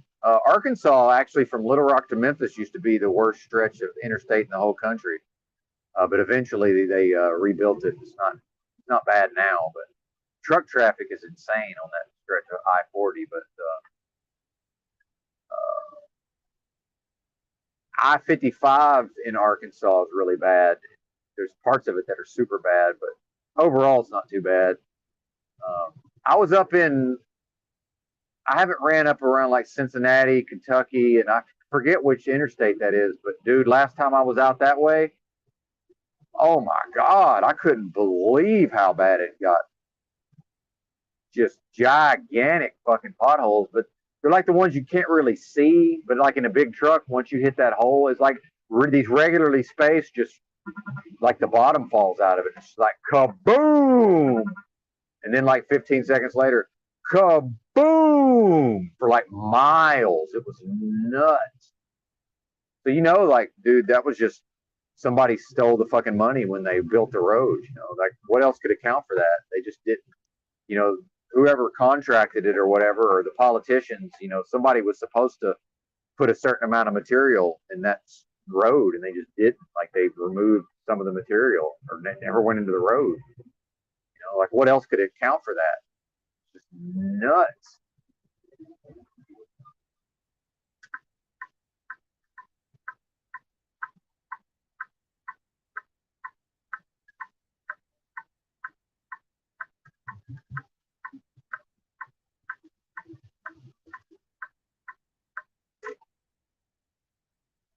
How far out are we? All right.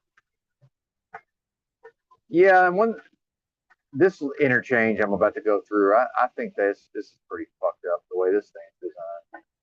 Not this part, but you'll see what I'm talking about. It's not so bad this time in the morning, but when there's actually traffic, it gets pretty hairy, or can in a big rig.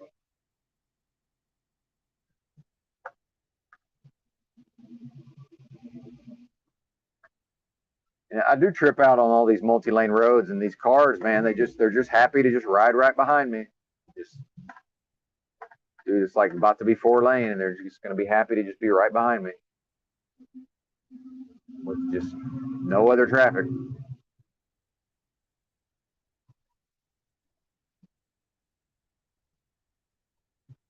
Oh, I got like 7 more miles before I hit that weird fucked up interchange. You're gonna have to find your own way there, sir. You're not gonna be able to tailgate me. Sorry. You're gonna have to find your own way home. 4 lanes up a truck's ass. Well, 3 lanes up a truck's ass. Makes no sense to me, but they love to do it for some reason. Probably so they can look at their phone. It's all about the phone. Everything with driving now is all about the phone. It's vastly altered the traffic patterns, like night and day, the way people drive now. A lot of it is solely based on them being able to look at the phone.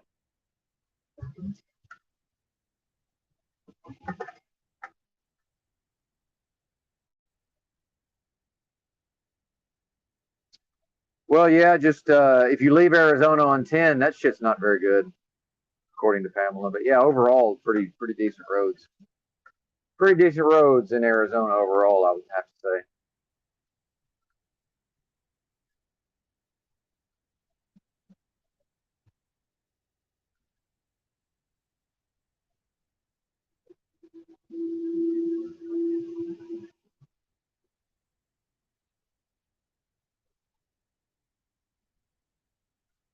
Some part of that, especially in the parts that don't get snow, that helps not having snow.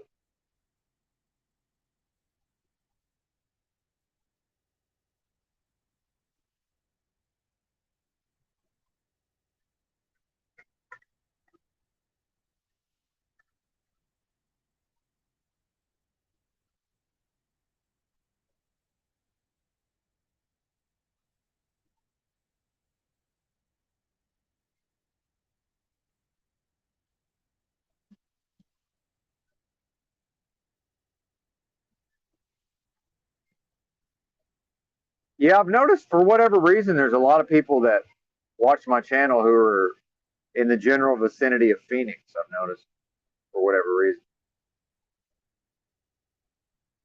Not sure why that is exactly, but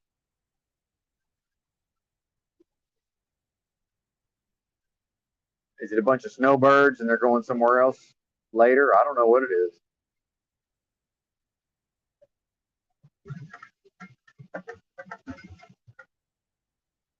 All I can really say for Arizona is it's a lot better than New Mexico.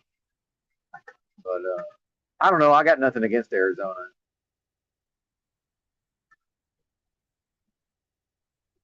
Never have been a huge fan of Phoenix, but for truck driving, it's actually not bad at all. When I come here for work, I got no complaints whatsoever. But just coming here, like when I was traveling all around the country, living out of a backpack, I was never a real big fan of it.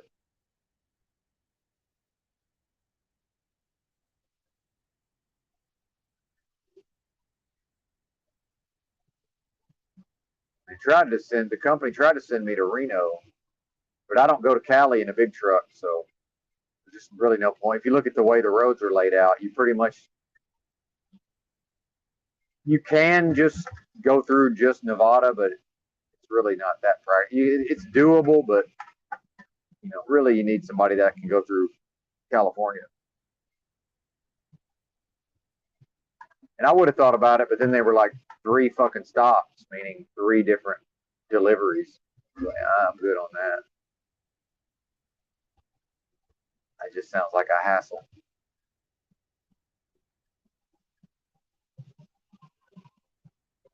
But we'll see. I don't know. And another thing is, I don't take any of the benefits at this company. Like I'm not signed up for any of the benefits.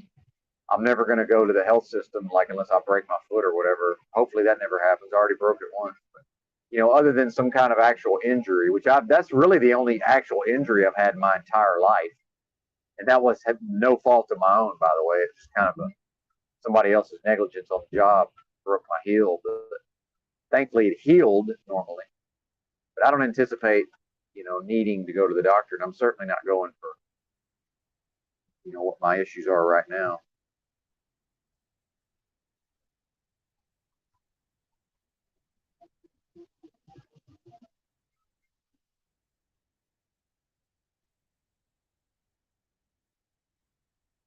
Usually I get over for this truck, but I need this lane, so I'm just going to speed way up and let him get over behind me.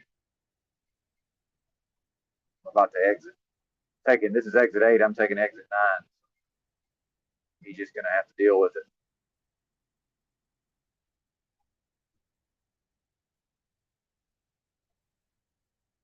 But if I wasn't about to exit, I certainly would have gotten over for him. No reason to maneuver through these bozos.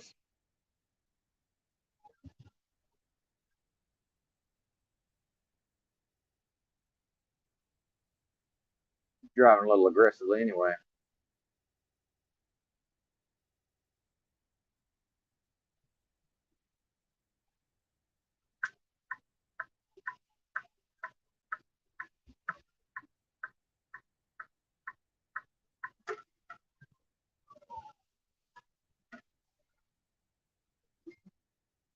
Oh, awesome. Yeah, glad to hear that, according to Pamela. Yeah, Drew's helped me out a lot, getting the word out about my content. In fact, I did 56 episodes of a podcast. The website is not active anymore, but I still have the domain. It's called nightmaredystopia.com. Probably I'll put that back up at some point in the near future. And, that was actually especially for just a podcast hosted on a website, an audio only podcast. It actually was very popular. And I think a lot of that was because I talked about a lot of things, during the pandemic that just really weren't being openly discussed in that way. So it actually got a lot of downloads. Each episode got a lot of downloads, a lot of listens. And then I used to have a lot of videos on Chalk Body Outline and Get Chalked Up, both of Drew's channels, but he kept getting, he had some haters that were targeting him, and he kept having to deal with strikes on his channel. So a lot of the content that me and him had collaborated on ended up it's not on his channel anymore. Although I'm still got a few videos. And then me and Drew did a live show every Sunday night on D Live for like 2 months, but eventually I quit my job and my drinking was bad already, but it got out of control and I wasn't able to keep my shit together enough to keep the show going. So that ended, but I'd say the first 3 or 4 episodes of that were pretty good. And some of that there were snippets of that were posted on Drew's channels, but again, I'm not sure how much of that, still exists. Normally I would run this light, but there's enough traffic coming and you never know. Actually, it's 4 a.m. now, but if this was like 2 a.m., I would just go ahead and go through this thing. It's crazy when they just make you, oh, well, this ain't too bad. You just sit here. Oh, you can't see it. Never mind. I forgot to turn the camera off. Never mind. Never mind. Almost there.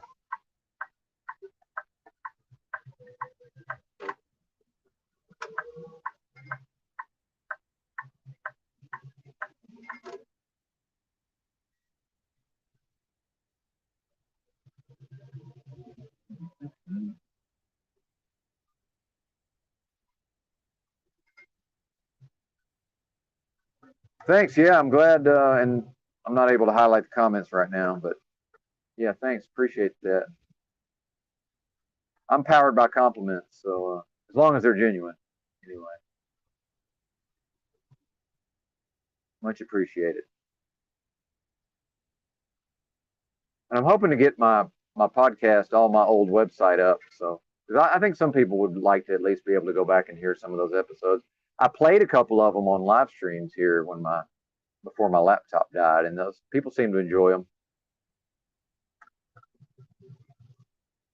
'Cause I've suffered some effects to my cognitive function because of all my drinking and then my health issues. So I was a little bit sharper. You can hear it in my voice too. I was a little bit sharper back in the podcast days.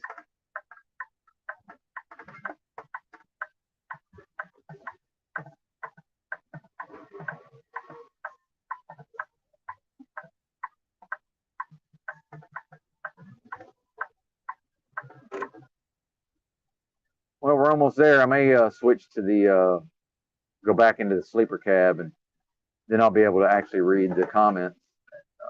Probably chop it up with you folks for a few minutes, and then get on out of here. I'm gonna drop the trailer and cruise over to Walmart, but they don't open for another hour and 45 minutes.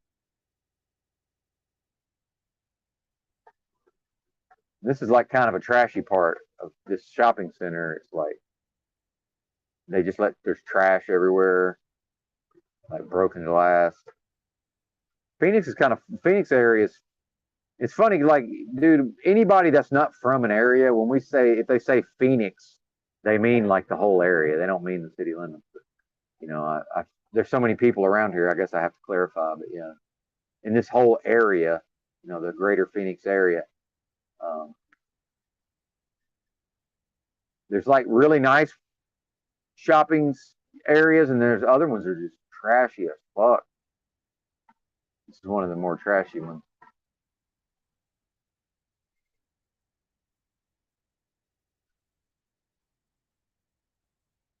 And I wouldn't even care if y'all knew generally where I was. I'm just trying to keep people from knowing what customer I'm servicing out here, if possible.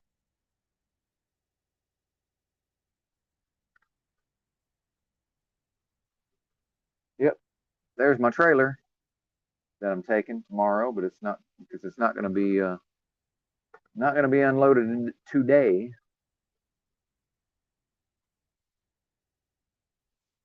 I don't think, unless I'm confusing Tuesday and Thursday. Maybe I usually come here on Thursday. You know what? Actually, it may be. Well, you know what? I may be empty today. Then, now that I think about it, yeah, because I bet that's what it is. I bet I'm confused. Perhaps. No, I'm not. No, I'm not. Because yeah, I picked these up on the weekend. Yeah, never mind. I'm tripping.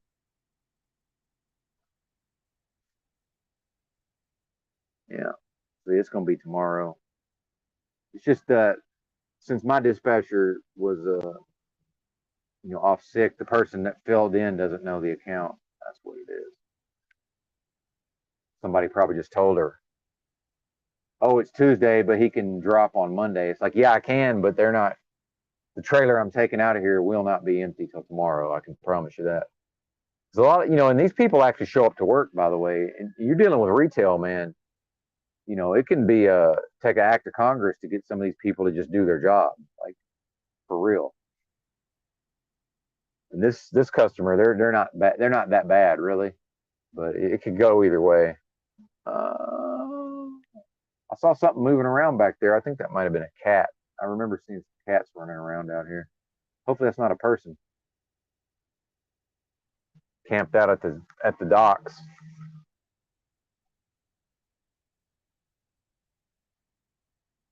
I'm gonna back all the way into the dock, but I can't. Like I say, I got to wait for the store people later today to break the seal on the trailer.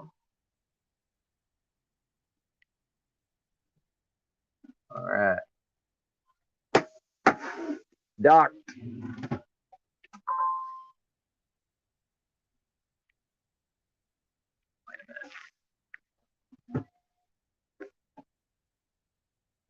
There we go.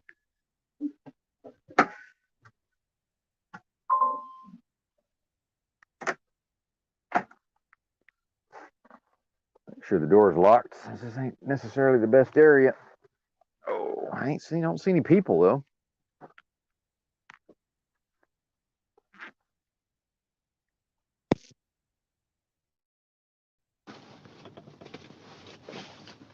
Close the curtains here, and I'll be right with y'all.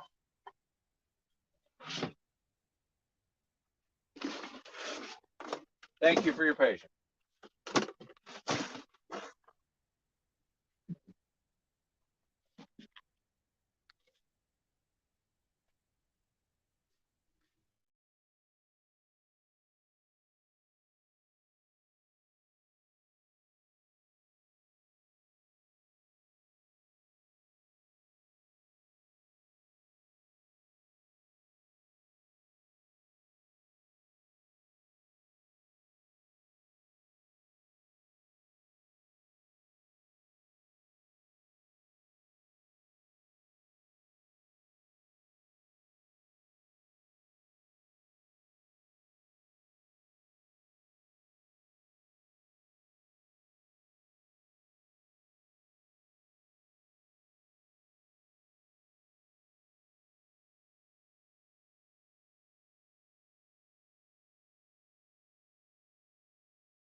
Thanks, Woody. Appreciate you.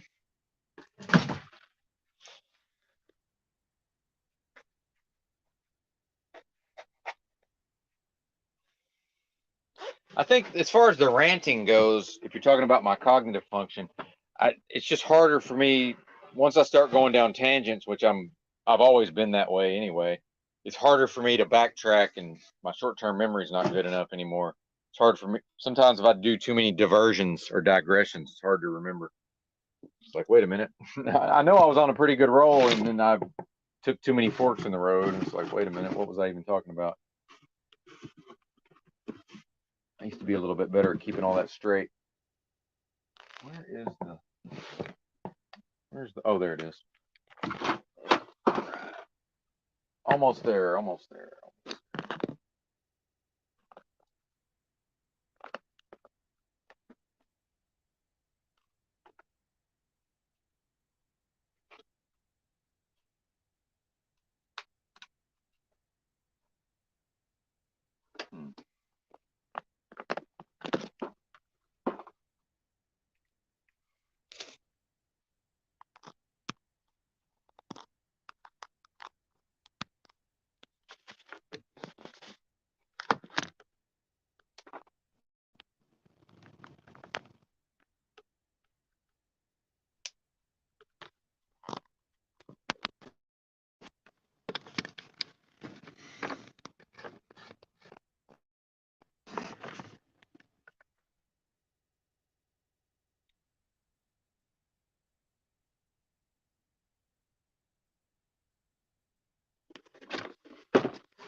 All right, we're back, I think.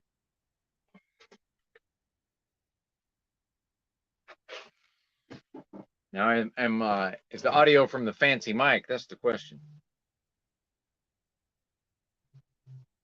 Let's see if I can figure it out. Mic check. See if I can. Yeah, I think so. Yeah, well, that's the thing is I never had it, and I've talked about this before, according to Pamela. More of a stoner than a drinker. I used to just do both, and I'd have like a 24 ounce and half a blunt, and I was good to go. But I've chosen a job where I'm in a federal database for drug testing, so I'm not able to. While I'm employed, I'm not able to consume cannabis, unfortunately. So that's when my drinking really got out of control. And of course, the pandemic. That seems like a lot of people's habits picked up their pace. There we go. It's almost a wrap on this little tripod I'm using. Man. Woo. I've cut my coffee intake in half, and boy, I can tell. I think I might have to make some more. I think I could go back to sleep. Some of you probably haven't been to sleep yet. Some of you, I don't know. Oh, wait a minute. Let's get some more light in here. Weird lighting. There we go. Maybe that'll help. Maybe that'll help. It's a little better. Yeah, there you go. Yeah, I'm a heavy user myself when I'm using it. In fact, I got off of I got off of booze. I had 3 weeks of nightmarish alcohol withdrawals. I mean, it was bad, and I got through that with heavy doses of. I ate a bunch of Rick Simpson oil and did a bunch of vape carts for like 3 straight weeks. Yeah, it was wild. And that was at the tail end of the me and Drew's D Live show, and I was still trying to do the show, man. It was crazy.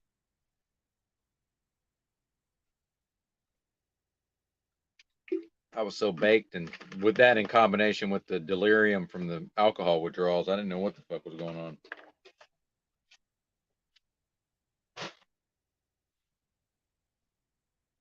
Anyway, if anybody's got anything for me before I get out of here, I'm probably about to shut her down and make some coffee and Yeah. Oh, well, yeah, the fake truthers. Yeah, definitely. That's more of Drew's deal, but I did kind of get the ball rolling with Quantum of Conscience. So I actually did a podcast where I played his audio. It was kind of an early version of, I guess, of where these people are doing this stream sniping, or they play other people's replays of their live streams and like comment on them, which I do some of that myself. But yeah, I played some audio from one of Matt's videos and stopped it here and there and responded to it. And he liked to say, "Oh, nobody ever challenged my ideas," but I'm like, "What?" I didn't have much problem at all going at some of his ideas, and I'm not even that smart.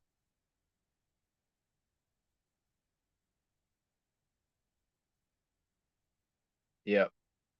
Oh, I'm a big fan. I like to get fucked up, but yeah, it certainly has its uses, in being able to avoid other medications, right?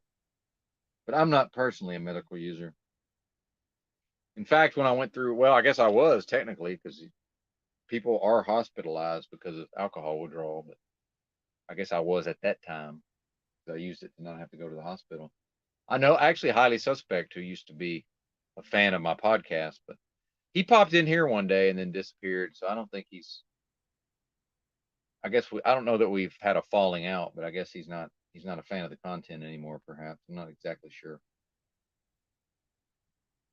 Oh well, these things happen. But he was on a few episodes. Actually, the Drew's got a couple of videos with me, Highly Suspect, and Drew having a conversation. Um, I think on Get Chalked Up, I believe. But apparently he ended up in the VA for like 3 weeks when he got off alcohol. I think that's what he told me.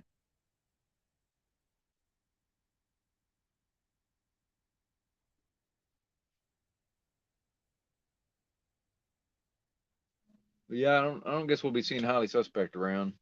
Like I say, he posted like he was just like all right then. He posted all right then in the live chat, and I haven't seen him since. What's up, Jessica? So I don't know what's going on. Such is life. Let me check in on the headline, see if there's any bank news. There probably won't be. I don't even care, but it is kind of interesting to some extent.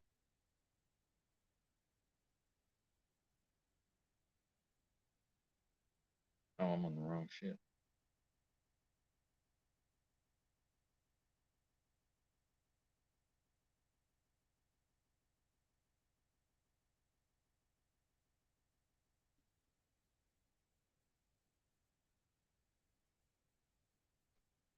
First Republic Bank gets $10 billion lifeline. See, this is what I'm talking about. They let this one bank fail, but then that ends up being the pretext for giving a lot of free money to these other banks. Yeah, it says here First Republic. I know you guys can't ever see this, but for some reason I just have to show you my phone. First Republic gets additional funding from Fed and JP Morgan. Fresh funding gives the bank 70 billion in unused liquidity. And what were we talking? By the way, that's what we were talking about earlier in the live stream. It's just funny how like I don't really even know what's going on, but then it's like more or less happening the way I thought it would. See, it says the fresh funding gives the bank, which was under pressure following the collapse of SVB Financial Corp last week. So they just same thing like what happened with Lehman Brothers. Let Lehman fail, and now people are more willing to go along with bailing these other banks out. Same thing here. So it puts it in a context versus just, hey, here's this random bank we have to give 70 billion to.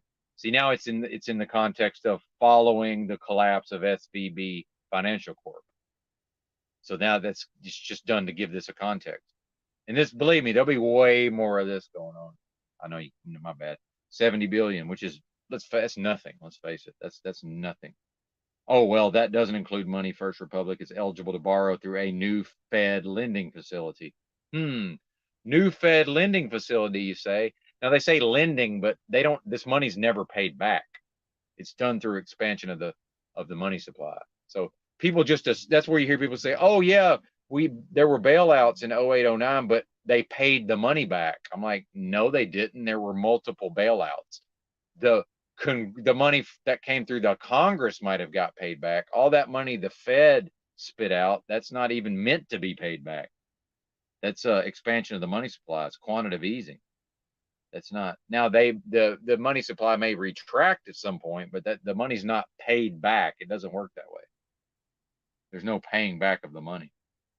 And in fact, when you create money out of nothing as a debt instrument, that what happens is when it's paid back, the money now ceases to exist. It's just fucking insane.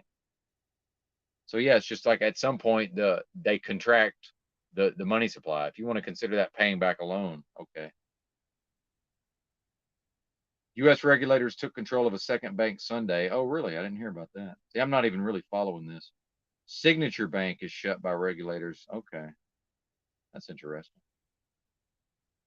Failure of real estate lender hobbled by crypto bet is third largest in history. Huh. The second massive bank failure in 3 days. Well, I think the main thing is rates are going right back to damn near zero. That would be, I could be wrong, but that's what I would expect to see is rates going back right back to effectively zero.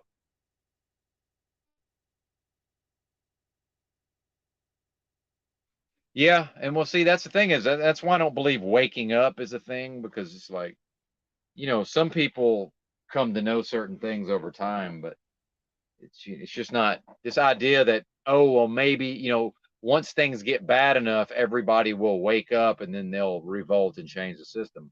It's like, yeah, but logically for that to work, that depends on it not already being bad enough. So if I can make a case that it's already bad enough, that actually disproves the idea that, well, once it gets bad enough, and like I say, this everything that led to 0809, none of that was ever fixed or addressed. Like it was just propped up. That's all that happened.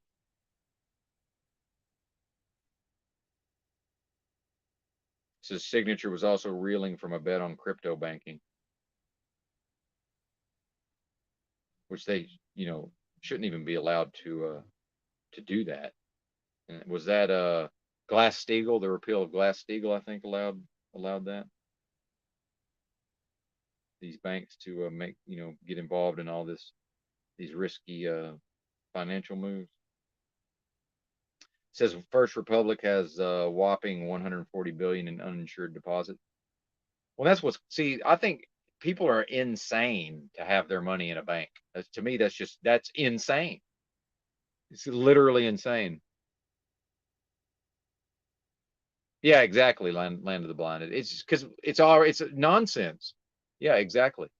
The whole thing's fake anyway. Yeah, exactly. It's always a 33. Exactly.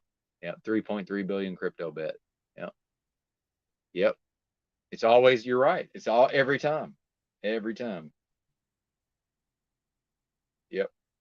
And again, I'm not talking about it like it's real. I'm talking about it like these bozos out here believe it, and then you're going to see all the MAGA bozos. It's going to be further, fear mongering about the financial collapse. But I'm like, the motherfucker already collapsed. What are you talking about? It is a collapsed system.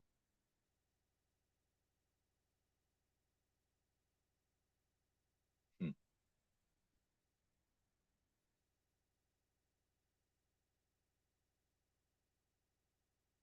See, now they're talking about spillover risk.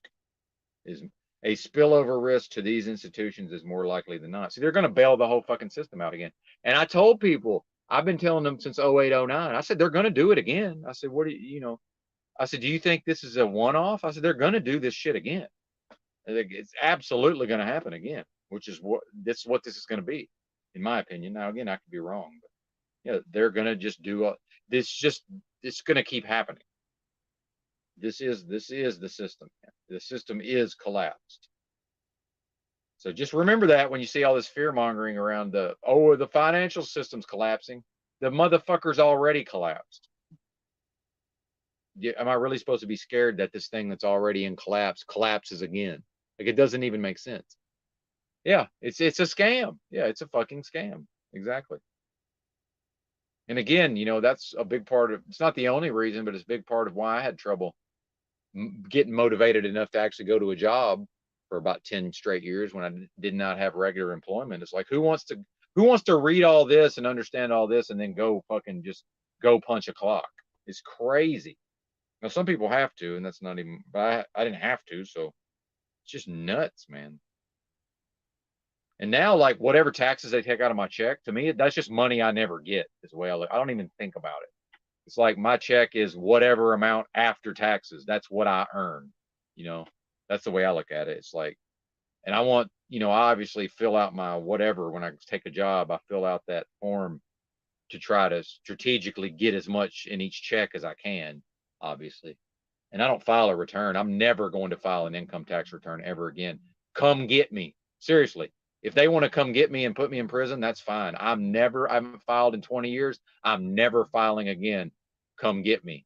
People say, oh, well, the IRS has guns. Yeah, guess what? The IRS just shows up and takes your shit. I don't own anything. I mean, nothing. I own nothing that they would actually take. So, yeah, go fuck yourselves, IRS. I'm never filing an income tax return again. I don't care who knows it. Come get me. They don't come get people for that, by the way. Yeah, Wesley Snipes went to prison. Yeah, of course he fucking owed money and didn't pay it. Of course he went to prison. He owned fucking mansions and cars and shit. I don't own anything.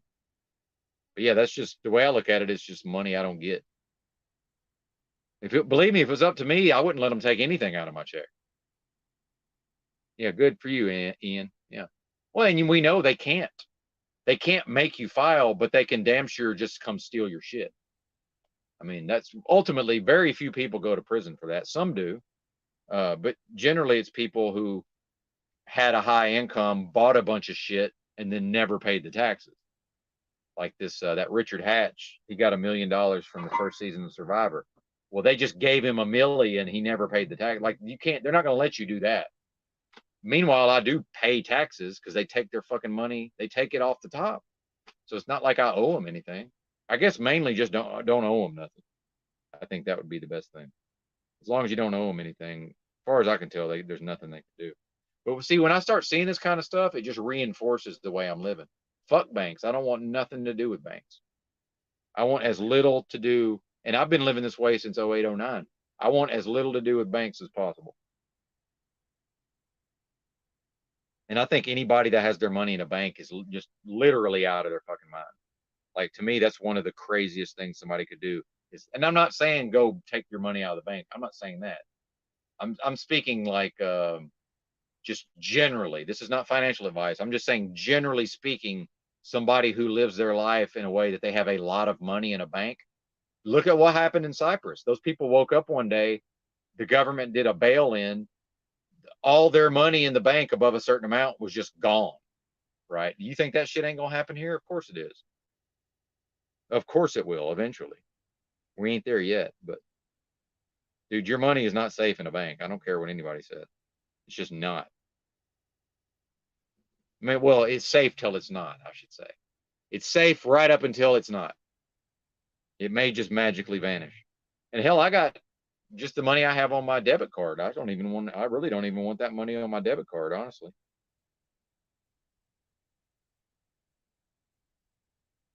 It says right here, the bank's profits rose in 2022, but the Fed's aggressive rate increases took a toll. Its wealthy customers were no longer as content to leave huge sums of money in bank accounts that earn no interest. Which, surprise, surprise, what you're going to see is with these bank failures is these wealthy people that are tapped into the system, their money's not going to be in there when the bank fails.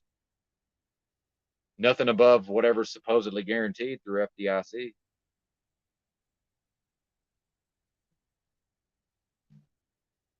Yeah. I got to calm down. This shit pisses me off. It says the new backing for the bank soothed Mr. Parangi's anxiety. See, why are we talking about emotions, by the way? And this reminds me of when Obama was president, and he was more or less implying that the economy was bad because of our attitude, as if our individual emotions have anything to do with economics. Like, what are you talking about? But yeah, this is economics. Like, what does an individual human's emotions have to do with it? The new backing soothed his anxiety, but he still plans on diversifying his company's banking this week. And when you start hearing shit like this is a red flag. But probably don't need to be camping outside the bank at 5 a.m. now, he texted. Meaning, you don't need to go take all your money out of the bank. Meaning you probably should go take your money out of the bank. But let's face the fact, individual Americans don't have any money anyway, so it doesn't really fucking matter. Just your average run-of-the-mill American has no money, so it doesn't even really matter. Now, I understand a lot of the people around here in this channel have money, but I'm just meaning the masses. Most of them are broke as a joke, living paycheck to paycheck. So, but yeah, this is just fucking nuts, man. And I knew this was all going to happen at some point.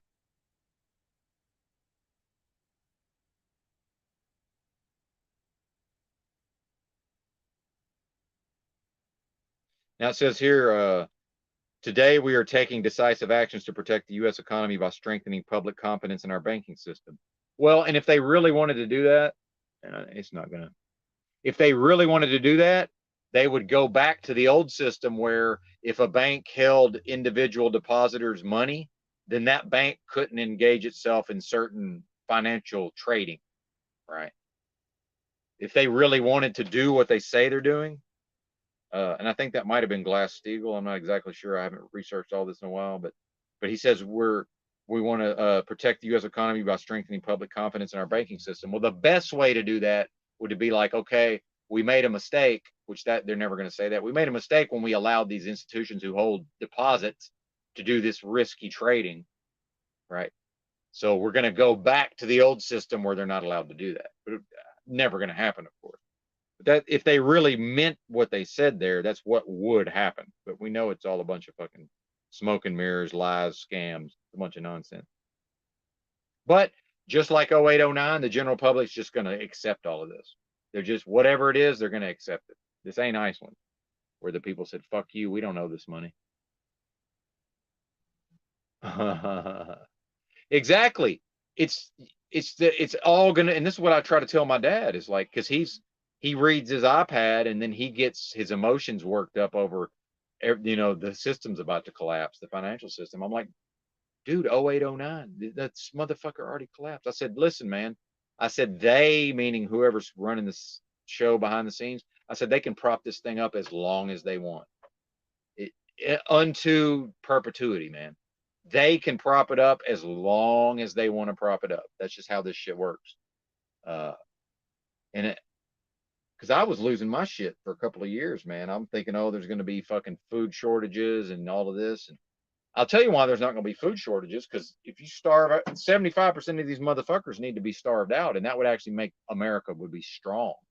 If you starved out, if we had widespread famine over an extended period of time, that would make the people strong. That's why dude, the supply of McDonald's will continue unabated. And like I've been talking about with, oh, the power grid's going to go down. I'm like, what are you talking about? It's already gone down. Dude, they had rolling blackouts in fucking California years ago because of Enron's energy trading. Like there wasn't actually a power shortage. There wasn't anything physically wrong with the grid. And look at what happened in Texas. Like we've already seen these things, man. Like it's already happened. The system has already collapsed. Like, yeah, it's just crazy. But I found a book at Goodwill years ago, and the title was something about like how to prepare for the impending banking collapse, and it was published in like 1985. So I was like, okay, well, obviously, people have been talking about this for a long time. So it's like at that point I realized I really don't need to worry about it. The level of my own, like, the sky is falling, you know. But yeah, staple fucking items are going to continue to go up. If you want to buy actual nutritious food, that's damn near unaffordable at this point. Yeah, see, once I quit breathing, I know I'm mad. It's like I got to remind myself to breathe here. Yeah, there's a lot of Bentons out there. Yeah, it's Benton, Tennessee. Yeah, ex-wife, first wife was from Bentonville, Arkansas. That's where Walmart's headquartered. Then that's in Benton County, and then I've got family in actual Benton, Arkansas, a town near Little Rock. So there's a lot of Bentons out there. A lot of towns called Benton. Yeah, I've noticed that also. Now they're talking about systemic contagion fears. And see, this is all coded language, right? Depositors at both failed SVB and Signature Bank, which was shuttered Sunday, over similar systemic contagion fears, will have full access to the deposits. So when you start seeing, that's a key phrase, systemic, what is it? Systemic contagion fears. What's up, JG? Oh, wait a minute. Let me get my headphones. Sorry, sir. I'm not prepared. I'm unprepared. JG, have you taken your money out of the bank yet? The system's collapsing again. I don't know if you've noticed. Am I corny? This is JG letting me know I'm corny. Is it daylight there? What's going on? Yeah, I'm on mountain time. Hang on, I'm fixing the layout. Yeah. Oh man, look at JG. He likes to be corny, but then when we go solo, he gets shot. Oh, thank you for putting all of this into context. I appreciate it. I'm just trying to make you laugh. I'm out of here. All right, brother. Thanks. Thanks for the laugh. I needed it. I was getting a bit too serious, to be sure. So, yeah. Thank you for lightening the mood. I appreciate it. Yeah, get bent on the news of Benton. That's right. Yeah, sudden death banks. Yeah, sudden death bank syndrome. No kidding. But yeah, thanks. I am starting to take all this a little too seriously. So yeah, JG's right. It ain't going to amount to a hill of beans. The normies are going to be running around with like chickens with their heads cut off, even more so than normal. The Treasury Department designated both SVB and Signature as systemic risks. Yeah, it's a fucking dog and pony show, man. Giving authority to unwind both institutions in a way that it said, quote, fully protects all depositors. Oh, you mean you're going to create more fucking monopoly money to replace the monopoly money that's getting wiped out in a bank failure? Thanks, appreciate that. The FDIC's deposit insurance funds will be used to cover depositors, many of whom were uninsured due to the $250,000 cap on guaranteed deposit. Is that even real? Like, I guess there's probably actually people dumb enough to have more than $250,000 in a bank. Along with that move, the Federal Reserve also said it's creating a new bank term funding program, interesting, aimed at safeguarding institutions affected by the market instability of the SVB failure. Remember, so the people who are now putting all this into place are the exact same people who let that bank fail on purpose, just like Lehman Brothers back in the day. A joint statement from the various regulators involved said there would be no bailouts. Ha ha ha ha! Yeah, right. There's already bailouts. We're just not calling them bailouts. So remember when I just read to you about the 70 billion? That's a bailout, but they're not calling it a bailout. So yeah, so this is 0809 bailouts, but this time we just don't call it a bailout. There would be no bailouts and no taxpayer costs associated with any of the new plans, which is probably technically true. Yeah, it's just money created out of nothing from the Federal Reserve and given to banks. So yeah, technically speaking, they're probably telling the truth here. Oh, dude. Yeah. Yeah. And you know what? Land of the Blinded, as much as I sort of look down on myself for having that attitude. Yeah. These people deserve whatever they get, man. I mean, really, bro, the fact that people like me and you have known about this for so long, and it's just here it is happening again, and they're just going to let it happen again. The people, dude, they deserve whatever they get. Seriously. Yeah. Whatever that is, they deserve it. What's going on? Yeah, we're just, well, and just to catch you up, shout out to Berserker Bear. Good to see you, sir. Basically, it's a repeat of 0809, if you remember that financial crisis, but it's going to be what happens in the media will be, to be portrayed a little differently. But like, if you remember this FTX thing, when FTX collapsed, this what was his name? Sam Bankman-Fried. That was basically just the newer version of Enron. I've studied the collapse of Enron extensively. It's something I've been fascinated with. And in fact, the person who managed the Enron bankruptcy for the government is also the exact same person managing the FTX bankruptcy. And apparently, whoever it is involved in this SVB takeover was the same person that was involved in like apparently had some involvement in Lehman Brothers back in the day. So it's basically 08, 09.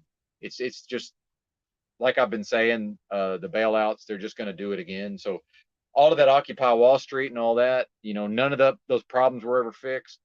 The banking, it's all exactly like it was. And this is just, it's 08, 09 all over again, but it's going to look a little bit different. It's going to be portrayed differently in the media, but basically the state or the system allowed this one bank to fail when they could have propped it up, and the entire system's propped up, just like Lehman Brothers was allowed to fail. But then what did they say right after Lehman Brothers failed? That's when you got this idea of too big to fail. So this is just being used as a pretext to more or less just fleece the American, the average American is really what it comes down to. Yeah, yeah. Get your coffee, sir. Yeah, these are heavy topics this early in the morning. But yeah, basically, you're starting to hear things like Jerome Powell and Janet Yellen and the FDIC chair Martin Gruenberg are saying today we are taking decisive actions to protect the U.S. economy by strengthening public confidence in our banking system, which is not a thing, by the way. Now, well, public confidence in the banking system, unfortunately, is a thing. If people weren't insane, they wouldn't have. Dude, just having confidence in the banking system in this country, that is insanity, by the way. That's literal insanity. It's just the fact that people even believe in this stuff at all. But you get more or less, you got the Benito Mussolini's helicopter hand is announcing that there's not going to be bailouts and that there's going to be that taxpayers aren't going to have to pay for any of this, which means there's going to be bailouts and you will pay. I mean, that's the government, when they do feel the need to announce something in the context of a crisis, it's usually the opposite. Whatever they say, just turn it around, and that's probably the actual truth. And I learned a lot of this by studying 08, 09. And I spent about a year learning a lot about the financial system in order to understand the subprime mortgage crisis back in the day. Yeah, this action will bolster the capacity. The Fed facility will offer loans of up to 1 year to banks, but it's not a bailout. Remember, savings associations, credit unions, and other institutions, those taking advantage of the facility will be asked to pledge high quality collateral such as treasuries. So this is what they do: is they create this facility and they say, okay, there's this problem, and what we're going to do is we've created this facility and we're going to provide these loans and we're going to strictly manage the money to these institutions and they're going to have to pay it back. And that's all true, but they're going to do that over here. But then over there, the Fed is just going to continue to just give free money to all these institutions, which they've never stopped doing, by the way. It's called quantitative easing, right? So yeah, they're not lying when they say that they've created this Fed facility and it's going to offer loans of up to 1 year to banks. Just like there was a congressional bailout in 08, 09, and they said, okay, we're allocating $700 billion. Well, they only even dispersed like half of that money, right? Because it's just nonsense. It's a scam because the Fed is doing it, by the way, with no oversight from the rest of the government. The Federal Reserve chairman just gets to decide what to do, and nobody has any oversight into that. And that was the whole Ron Paul in the Fed movement. When I read that book also, fuck Ron Paul, by the way, but because remember, there's no actual conservatives in this anywhere in government. That's for sure. If you think Ron Paul was a conservative, sure he wasn't.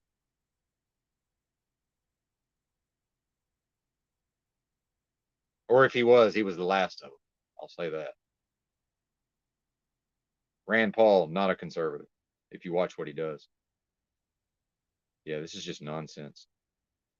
The Treasury Department is providing up to $25 billion from its Exchange Stabilization Fund as a backstop for any potential losses from the funding program. See, and what this is this is so that when you, Mr. Conspiracy Theorist or Mrs. Conspiracy Theorist, this is so when you get into a conversation with one of your friends who is biased because they have a financial interest in you and everybody else believing in the financial system, even though it's literally insane. So when you come at them with real facts about what's really happening, they will cite these things that the government's doing and say, well, no, actually, it's this certain program and it's administered in this certain way, and the people, the institutions that take the money have to adhere to these certain things. It's like, yeah, that's true, but it has nothing to do with what the Fed's doing over there, right? It has nothing to do, like, it's like, hey, look at Benito Mussolini's helicopter hand right here so that we can do this other thing over there, right? And I guess I'm not good with the camera, but I think you know what I mean. Yeah, it's a misdirection. A senior Fed official said the Treasury program likely won't be needed and will exist only as a safeguard. No, that's fucking bullshit. It's just bullshit lies. The same official expressed confidence. Now remember, they can't do anything. An official that's involved in the financial system, they can't do anything but express confidence. Like they have no other option. They need you to believe in the financial system. The same official expressed confidence that the various moves would shore up confidence in the financial system. Remember, these are people who earn their living based on you having confidence in the financial system. And when I say you, I don't mean you, the listener. I mean the Americans, right? So even if they really believe that there's no reason to have confidence in the system, they're not free to tell you that, right? So this is what happened to me when I would try to tell people about the financial system, years ago. They would want to say, well, economists say this and economists say that. And I said, yeah, they're null and void. They're biased.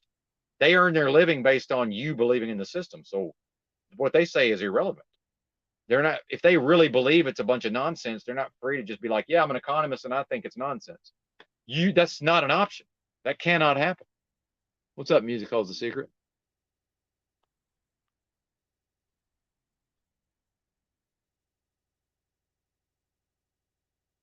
Well, anyway.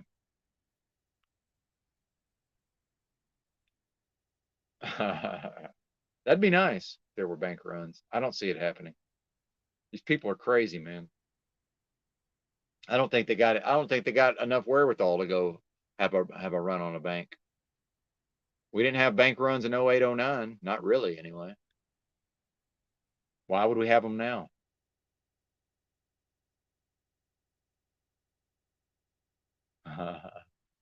For 3 years, I took it all on the chin. I can't wait to see the masses who have too much kids and debt deal with what's coming. Feel the pain you made by going. Yeah, well, yeah. I mean, dude, I feel that way, but the thing is, these people will never learn a lesson. They're already suffering. Okay, they were suffering they were suffering when 08, 09 happened. They suffered through that. Then, you know, the whole fallout from that, the skyrocketing of poverty increases, the homelessness increases, all of that, being moved into a covert form of austerity, people having to work 2 and 3 jobs. Meanwhile, real wages adjusted for inflation have never increased in my entire lifetime. Then we go into the pandemic, right? More suffering. Dude, it never reaches a time where these people suffer enough that they're like, oh my God, like we've learned our lesson. They're going to suffer, and they're already suffering, and they have been suffering. But I'm telling you, that light bulb is never going to go off. It's not going to happen in mass. It can't happen. That's the sickest part of the whole thing. Yeah, no. And half of them just think it's funny. Dude, I bring in, so you see how I'm getting a little agitated because this is my spirit in a way. So I have to remind myself to calm down. But, I can't be NPR Benton about all this stuff because it does piss me off, man. But, whatever that fire is, dude, the masses don't have it anymore. If they ever had any fight in them and any kind of gumption, it's gone. They're burnt. They don't have it anymore. And back when I would speak about a lot of this publicly, now when we were still in the depths of the actual, people were still mad at the bankers. But after that, when I would talk about these things, people just think it's funny. It's like I'm a stand-up comedian doing material. They just think it's funny. Or it's just back to what I talked about on the last live stream. It's just like, I got kids. Like, they might agree with me about the state of the system. And but at the end of it, they're just gonna go, I got kids, meaning like I just gotta do what I gotta do. So I don't know what you want from me. Yeah. Well, and here's something else I figured out. What is this? Oh, my package is out for delivery. Good. Sam Hyde t-shirt is finally being delivered. Fantastic. About the distractions, here's what I finally figured out is if you just go to have a conversation, and I've done this a lot, if you just pick a random person that's a member of the general public, there's a high likelihood that whoever that person is, if you talk to them, at best, you can get them to consider one idea and one idea only at a time. So if you've got one idea in their brain, let's say now you think you're going to introduce a second idea. Well, when that idea goes into their brain, this idea is gone. They cannot consider multiple ideas simultaneously. Not possible. So that's what I saw with a lot of this COVID stuff is like you could get them to agree about like one thing about the pandemic, right? But then, or the jab. But then when you try to introduce the next concept, they completely drop the first concept. So that whatever you're talking about to them here, they're kind of like, wow, I see where you're coming from, but they don't think it's a big deal because really it's that one thing's really not that big of a deal. But then now you want to go like, and yeah, there's this other thing. So when you bring up this other thing, now that first thing's gone. So now this thing, it's like they hear what you're saying, but it's like still kind of not a big deal. It's like each one of these things exists in a vacuum. It's diabolical, man. These people are gone and they're never coming back. And see, and this is where dude Tinfoil is gonna love this shit because Tinfoil understands this about me. I do love this on some like I don't want, I don't look forward to this happening, but once it's here, I love this shit because I am full doomer. And I based on what I came to understand about 08, 09, dude, I knew this shit was gonna happen at some point. And this is just the beginning. It's gonna get way worse than this. And especially if because the Fed has been raising rates. If the rates go back to effectively zero, dude, come on, man. You want to talk about this? Here comes the inflation again. Yeah. Well, and I think that's a good point, Berserker Bear. That ties back in. Because see, I agree with you, but see, my opinion is your statements represents that as a human being, you want there to be hope. There is no hope, sir. This country's been destroyed. It's not going to collapse. It has collapsed. Society's not going to collapse. Society has collapsed, but it's propped up, so it still looks like it's functioning. The reality is this shit has been gone for a long time. And I think the pandemic showed us exactly what America had already become. The pandemic was just, the pandemic accelerated a lot of the social problems, but it showed us in a way that we can't pretend to not have seen just exactly what we're dealing with out here, right? Like this is what the thing is. So dude, these people are gone. And, we want to have hope. There's no hope, man. There's no hope in this world. There's no hope at all. It just doesn't exist. But as a human, I want there to be hope. I want to be hopeful. But do you think this system, do you think Benito Mussolini's helicopter hand cares that I want there to be hope? So yeah, it's like, yeah, but if people live the way you're suggesting, none of this could be happening in the first place. All of this is happening specifically because en masse people are not living this way. And a big part of what I've been talking about on the channel recently is the just how isolated we've become socially. And that was going on way before the pandemic. It's the social isolation, and it's only increased in the time since. What you have is a whole bunch of individuals off doing their own thing. Now, family's still a thing to some extent, but increasingly we're seeing Americans living by themselves, doing things by themselves, socializing via the metaverse. You see what I'm saying? Like, and by the way, the food, nothing's going to happen to the food supply. I'm telling you, it's just fear mongering. You're going to be able to get your unhealthy food. I promise you. I promise you, it ain't going nowhere. Because if you look at the countries that are supposedly strong, you're looking at China and Russia for the most part. Both countries, according to the official fiction, they both experienced widespread famine not that long ago. What does that do? That makes the populace strong because all the weak motherfuckers die, right? And I don't think if we do start seeing the whole grid go down for long periods of time, and you start seeing actual famine in this country, that's going to be because the powers that be want this country, the people, to be strong.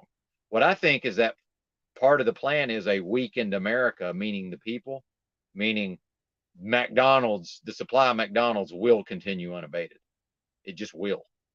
Because to starve these motherfuckers out will only make whoever survives will be tough as motherfucking nails. That shit ain't gonna happen. And that's what people don't understand about Russia. You got to just about kill just about half the Russians before they even pay attention. They're on a whole nother level of shit, man. What we think of as like a bad situation in this country, they barely notice it with what they've been through. That's a whole nother scale, man. So we look at Russia through like a lens as Americans. As they don't look at that, they don't view it at all. Go study like the fucking siege of Stalingrad or Leningrad. I always confuse those two, but go read about that. And that's what the Russians are used to putting up with. We don't know. We haven't had hardship in this country. The Great Depression, that was nothing compared to what these other countries have supposedly suffered. Nothing, dude. We've had it so easy for so long. And what does that mean? That means we're weak. Collectively, we're soft. America is fat, lazy, pacified, medicated, insane, and soft. When you lump all of Americans together, that's what we are. And I know people are in delusional and in denial, and they don't want to face it. It's the reality, man. It's the reality. Yep. Bam. Thank you, sir. Yeah, it's a wrap. It's a fucking wrap, man. It's been a wrap. Yeah.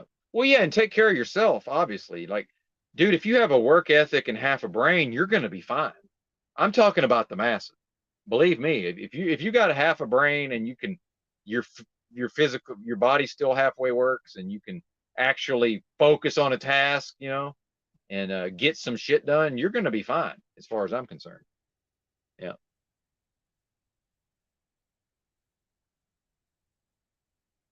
Well, that's true. Yeah. No kidding. Yeah, this is the state of the people, man, and it's not good. And that's where I think it was on Paul's panel, they got into these discussions about the food supply, and there was somebody on there that was some kind of farmer, and he was trying to, or he like sprays crops or something for farms, and he was trying to push back on how bad the food supply is. And I'm just like, look, man, all you got to do is look at the state of the people, and that tells you the state of the food. You can't have a good food supply and the people are fucking falling apart like they are. Like that, just go look at the people. That tells you everything you need to know about the food supply. Like, I know the food supply is nonsense based on the condition of the people. Like it is that simple. Oh, and ever since TikTok, dude, it's a wrap. Yeah, that's the real. It's done now. You got MAGA bozos and these people who think they're about traditional family values, and they're driving down the road watching TikTok videos. Literally, it's all day, every day on TikTok, scrolling through fucking videos. It's over, man. It's over. It's a wrap. Full doomer, yeah, baby. Well, and see, that's where we got in the pandemic was I was getting accused of being doomer, but then eventually I just said, look, man, at this point, if you're not doomer, I think you're out of your fucking mind. And even EBT had to agree. He was like, yeah, I think you're right. It's like you have to be crazy not to be doomer based on what we're seeing going on. But then the pandemic measures kind of rolled back, and what did you see? Everybody kind of got lulled into a false sense of security. And it's like, okay, well, thank God that's over, right? Well, it's really not even over, but kind of it is. I'll admit that. And then well, here comes the financial stuff, right? But the financial stuff never actually went away in the first place. So it's like, oh, we have a perception that the pandemic stuff's gone away, except now everybody's trained up. The system can wait 5 or 6 years if it wants to. Hell, I think here's what will happen is the system's going to wait until these children, like whoever's being born right now, wait till they're like 5 or 6 and do another pandemic. It's right. Just keep training every generation that this is what the thing is, right? Because, the teenagers and the young adults, they've already been indoctrinated in all the measures. And then people my age and older, we went along with it. And then also, we're going to be gone soon. So what the fuck does it matter? We don't even really count.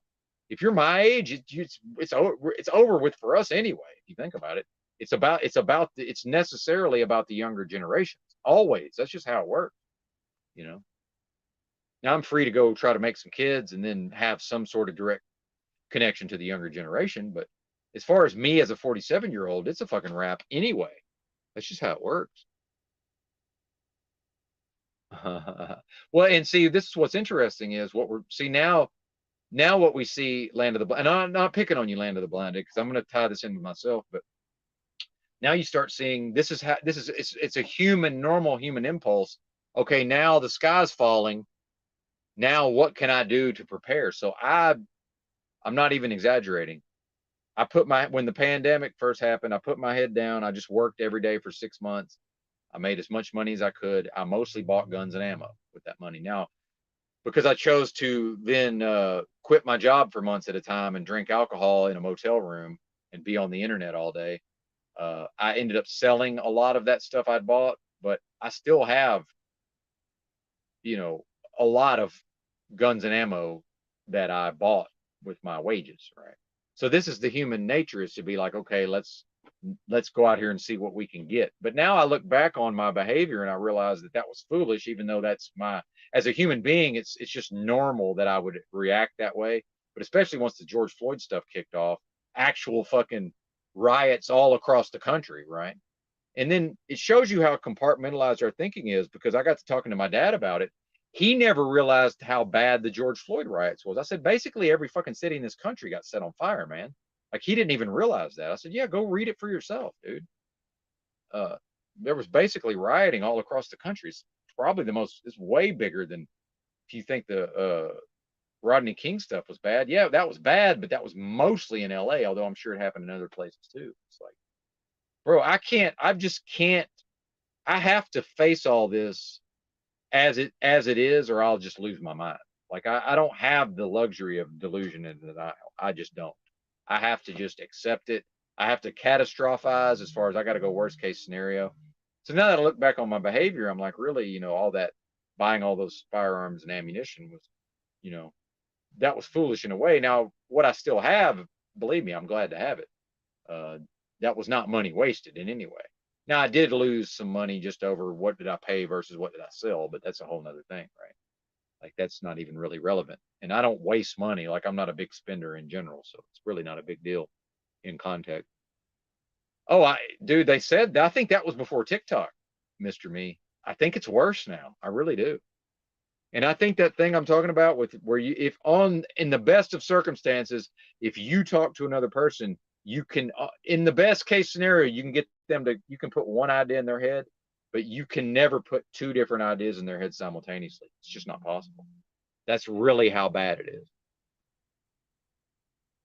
But that's the thing, is it's not going to get worse. It's already worse. And this is where I challenge people, because something about our psychology, we want to push it all out into the future, which kind of implies that it's really not that bad now. Well, why is this?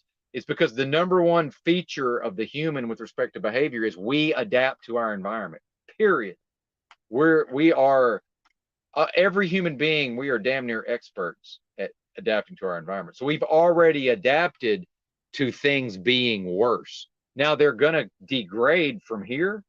So yeah, what we have now, it's going to continue to degrade, right? But it's already worse, period.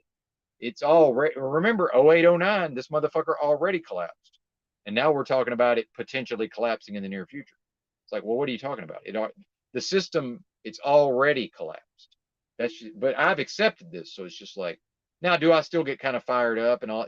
I'm mostly fired up because I'm thinking of all these bozos out here who are just never going to figure it out. I've accepted that this is just, it's literally fucking Benito Mussolini's helicopter hand, meaning the state, meaning it's just all one thing anyway. So, the Treasury's doing this and the banks are doing that and the Fed's doing this and the taxpayer, but it's all one fucking thing. It really is. Oh, well, that's the thing is, yeah, that's what they want to do. It's a strategy of avoidance. Now that is, and I was critical of your first point, but that is a key point, according to Pamela. It's it's the just want to go back to just being unconscious and being. They love their slavery. I used to play that clip on my podcast, Julian Huxley, talking about the people will be made to love their slavery. These people they love this stuff. This is what they prefer. I'm not even kidding. See, we have this idea that wow, we've been mind controlled to. And by the way, mom, apple pie, American exceptionalism, the American dream. That's just programming like everything else. That's even traditional family values. That's just programming. That's all that is. And we see now people just do whatever they're told to do based on their programming. So when they were programmed to have a nuclear family and go out and work and earn and attain and all of this, that's what they did, right? But they didn't do it because they were people with good spirits, kind-hearted people, and they figured out that this was the best way to live. See, that's how it's promoted. That's not what that was. Their minds were controlled, and they were told to behave in these specific ways to be accepted by their peers.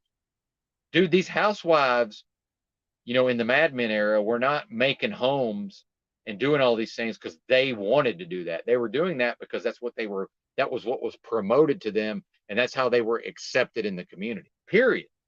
But we have this idea of we romanticize the 50s. No, it's bullshit. That was programming just like the rest of it.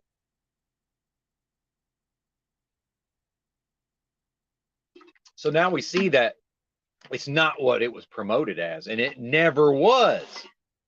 See, it never was what it was promoted as, ever.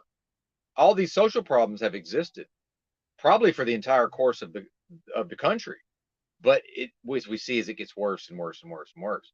But when people say, oh, it's going to get bad, I'm like, no, it's already bad. What are you talking about? Like, we're already there. And I kind of lost my larger point and all that, but no, they love this shit. They love being told what to do. They love it. As long as they can just make a joke and blame the Democrats, they're fine. And these people who think they're MAGA, they think it's hilarious as long as they get to just say, oh, well, the Democrats, oh, yeah, Biden pooped his diaper again. They'll go along with anything as long as they can blame the Democrats and say, oh, yeah, I guess Biden he fell down and pooped his diaper, and just laugh. They don't care. They don't care. It's depravity. What's up? Wake the fuck up. Yeah, exactly. Yeah, they want it to. I agree. They want it this way. Yeah. So, and I am a little disturbed to realize that this is what my fellow humans are. This is really what they're like.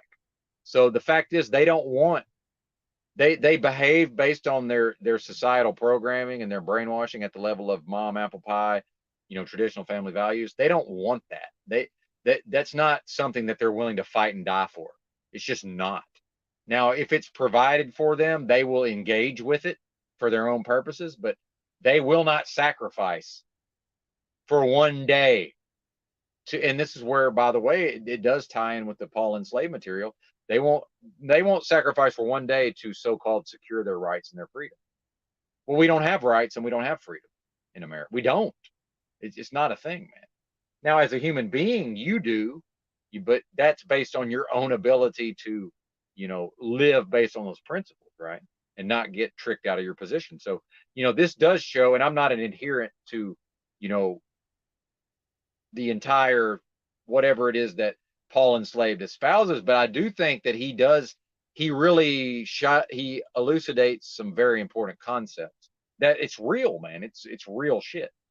Like, it really is. But the solution is not, okay, let's go follow Paul, right? The solution is never, let's go follow a person. Because ultimately all I can do is live my life based on what I believe to be, the proper principles. That's all. I can't do nothing about these bozos out here.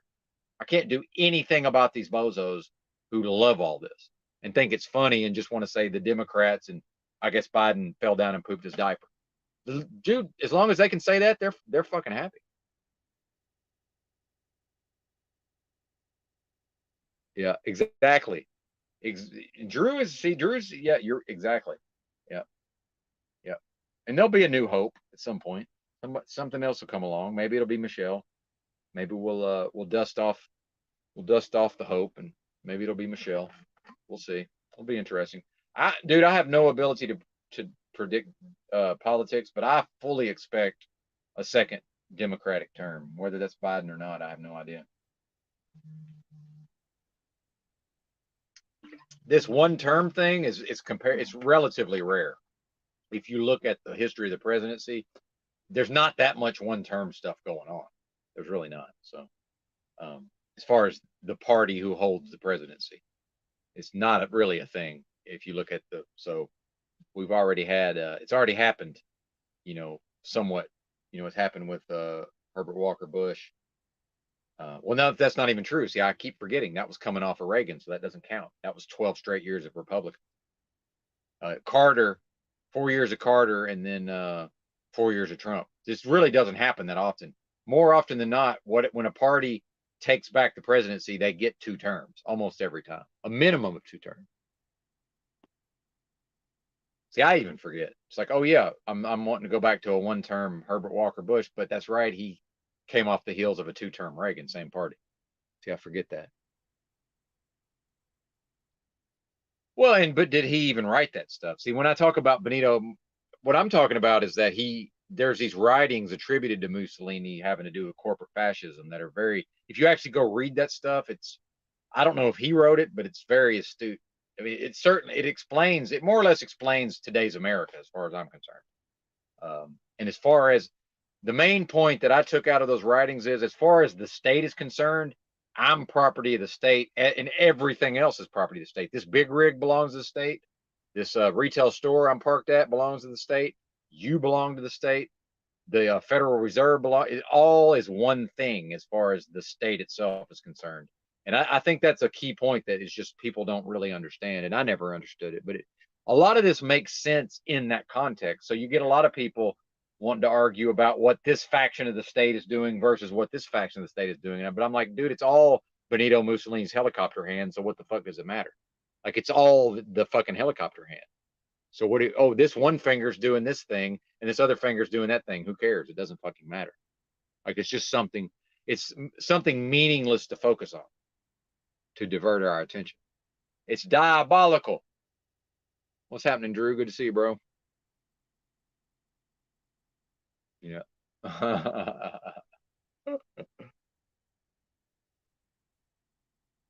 Oh man. I see. I'm probably back to the phone mic. This fancy equipment, and then I just end up on the phone mic. Can you hear me now?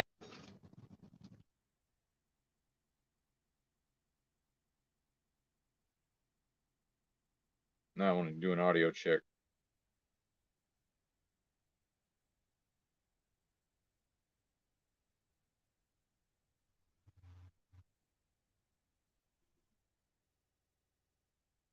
Mic check, mic check.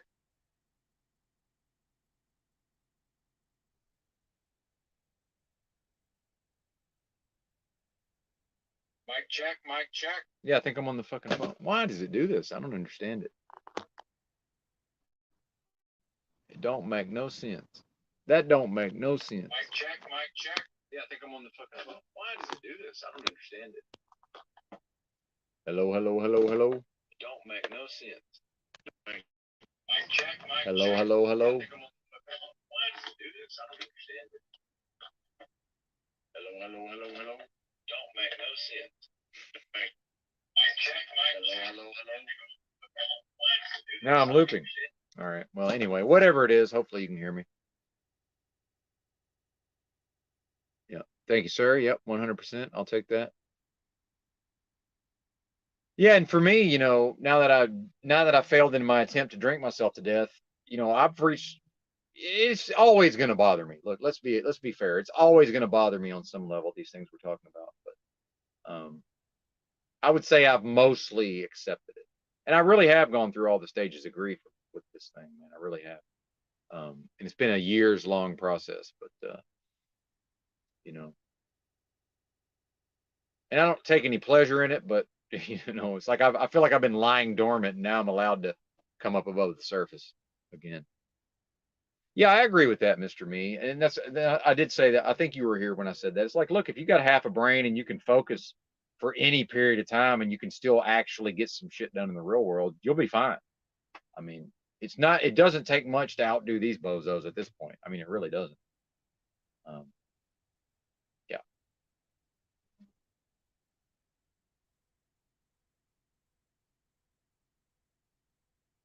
Yeah. Nobody. No, don't do anything. Oh, good. I'm getting messages.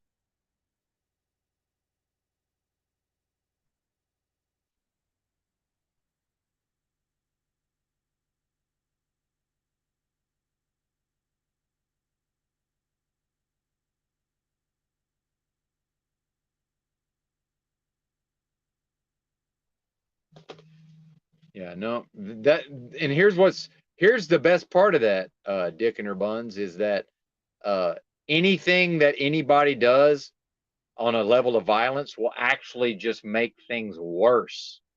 So we have an idea that if somebody intervenes with violence, that all that will actually do is make things worse. That will just be used by the system. Uh, it will actually strengthen the system, believe it or not. It won't help anything. Yeah, man.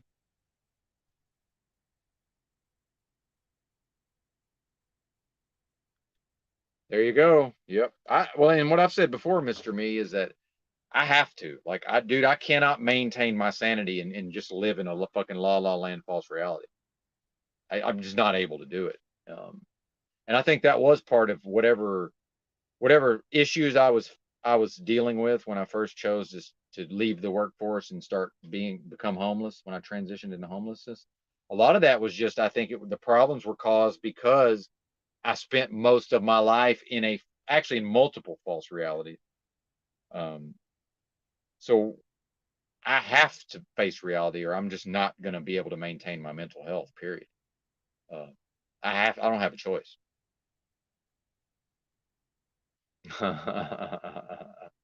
There you go.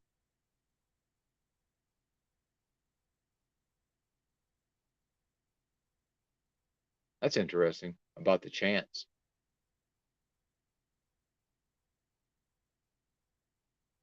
JG trolling the chat, trolling the live chat. 23 chromosomes. Yeah, there you go. It's already wild. It's already wild, Land of the Blinded. It's already wild. It's just this is what it's going to look like, and it's going to ebb and flow. Sometimes it's going to reach some kind of crescendo, and then it's going to. We've been in the bottom. We've been in the flow. It ebb and flow, or whatever it is.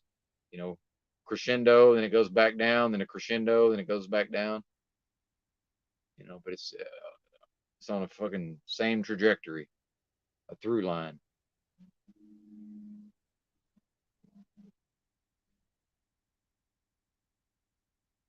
There you go, JT. Shout out to JT, by the way.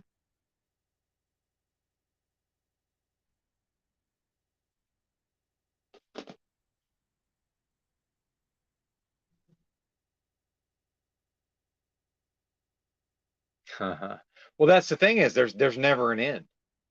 It's not going to be an end. Your life will end, but whatever this is just going to keep going on. This is not going to stop.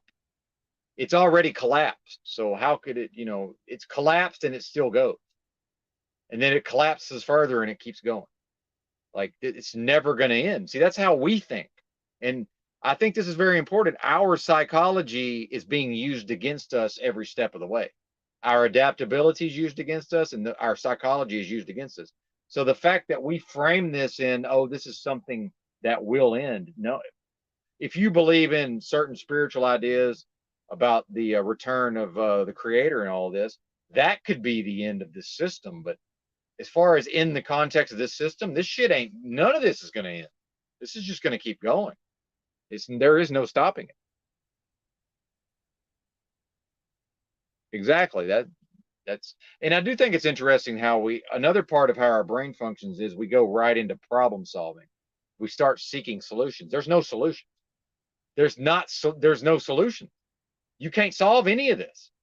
You can live your life, and that's what JG's pointing out here.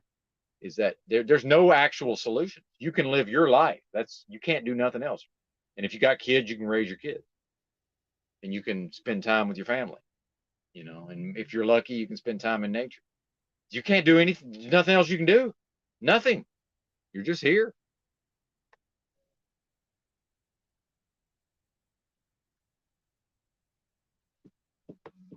Oh, it's Ready Player One, man. Eventually, it's the Matrix, and they're put them in a tank. They're just in a fucking. They're literally in a tank being used as a battery to run some kind of server farm.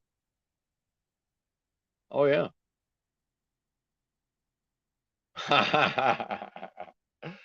Oh man, that's funny. Benton Siegel. Well, I don't give a fuck, but I kind of do at the same time. It's a paradox.